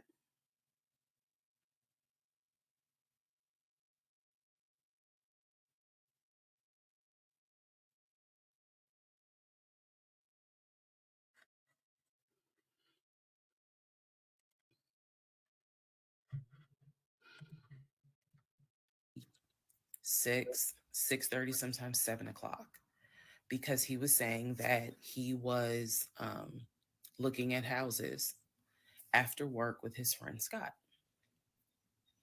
So it definitely was noticed that things are changing. And I just,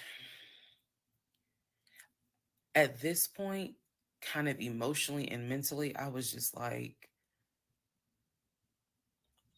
I don't know what to do. This is the end of January. Remember, I told you in part 15, I got married January 5th. By January 31st, I kind of knew I was in trouble. And by the end of January, sure enough, I knew things were changing in a way that I was like, I hate to sound redundant, but what the fuck is going on? So he's still maintaining the story of looking for a house, looking for a house. I had already let him know my lease is up in August. When my lease is up in August, I am moving to Cobb County. They move. And then my attitude was kind of like, you can go with me or you can stay here. I don't care, but I'm moving. I'm leaving Clayton County. The reason why I was so adamant to move was not because of Clayton County. It was not because of the house that I was in. It was because Legion had started to create this narrative that he was beefing with my female neighbor. He was trying to get me to believe that my female neighbor to the left of me, somehow was interested in him. And so she would make these little comments, and he would come in the house complaining about her and her music and the fact that she had, different men over to the house. It was driving me crazy. And all of this was kind of starting in January. Did you go to the neighbor? So when I say that, it really seems y'all, like did she go to the neighbor? 5th, and then we had 2 weeks of peace, and then something just snapped. I literally mean something just snapped. So what? He's looking at houses. Now we're moving into February. February obviously is my birthday month. So why didn't you go to the neighbor? He did good to make Valentine. He went all out for Valentine's Day. He went all out for my birthday. My birthday and Valentine's Day are in February 15th. He love bombed you and didn't give a he went all out on both days. But it's strange that he took care of rent and stuff. That's what's strange. But I said I would share even when it makes me look bad. So the weekend after my birthday, and what I mean by that is if my birthday was on a Tuesday, we're talking about Saturday. The weekend after my birthday, he gave me money to go to the nail salon, go get a manicure and pedicure. So I leave the house. I take his car. His car was in the driveway. We had a key to each other's car because, again, we're married at this point. We're talking February 2021. So I take his car and I drive to the nail salon over in Morrow. I'm in the chair getting a pedicure, and I get a text message from my husband saying, someone was just at the house looking for you.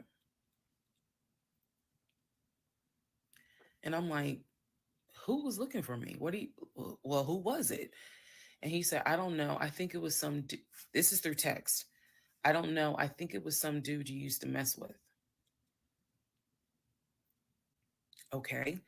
I was like, what are you talking about? He was like, I'm telling you, some guy just came to the house looking for you. I told him you were not here. So at this point, y'all, I'm in the chair at the salon. I'm freaking out because I'm like, who the fuck has the audacity to come to my home unannounced, uninvited, talking about they're looking for me, especially because before I met my husband, I was working the last shift at Amazon as a part-time job. So I had not dealt with, dated anything with anyone for about a year before I met him in March of 2020. So I really was like, who the hell is this coming to my house? So I finished the pedicure. I head home. Once I get home, I'm like, what are you talking about? What happened? And so I'm frazzled in a way. And he's calm. He was like, yeah, it was a black Dodge Charger. They pulled into the driveway. They backed in. They backed in as if they had been here before. So clearly this was someone who's been to your house. He got out the car. He said, I opened the door and I went out there and I said, is there something I can help you with? And he said, the guy said, I'm looking for, and gave him my name. And he said, I'm sorry, she's not here. And he said, he was like, oh, okay. All right then. And just got in the car and drove off. And I was like, my brain stopped working. Because I'm thinking, who the heck could this be? A Dodge Charger? I was like, are you sure that it wasn't law enforcement? Like, was it the sheriff's office trying to serve me with a lawsuit for a credit card I didn't pay? He was like, no, he was she got problems. He was like, wait a minute. What woman that got herself together? She got problems. Bitch, she got problems. She wants somebody to come in here to save her ass, to pay her rent. Now, if he paying $1,000, she should be saving $1,000 a month. She fucking go on telework or whatever you call it. What do you call it? Remote work, telework, whatever. She go to fuck home. She can't stay awake. So they bring her ass back in on the job.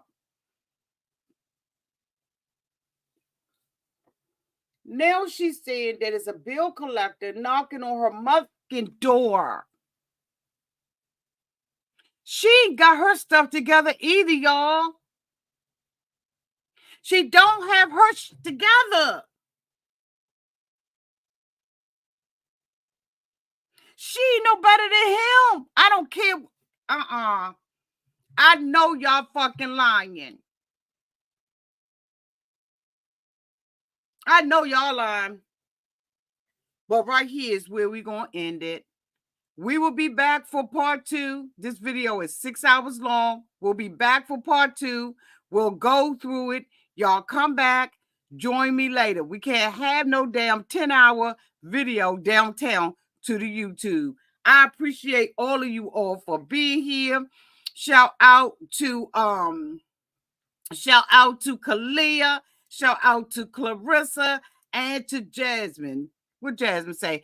Thank you, Jasmine, for the $5 super chat. She said no one is creating something. So when you find out about him and a neighbor, no one he creating something. So when you find out about him with the neighbor, I think Jasmine is saying go ask the goddamn neighbor. I think that's what she's saying. Y'all, we will be back. Ray Della, thank you for being a trooper and sticking in here. I will pay. Yes, we coming back. I promise we coming back. Just give me a half hour to an hour. I'm going to give y'all a little break. We all going to take a break because we can't be having no 10-hour video out here.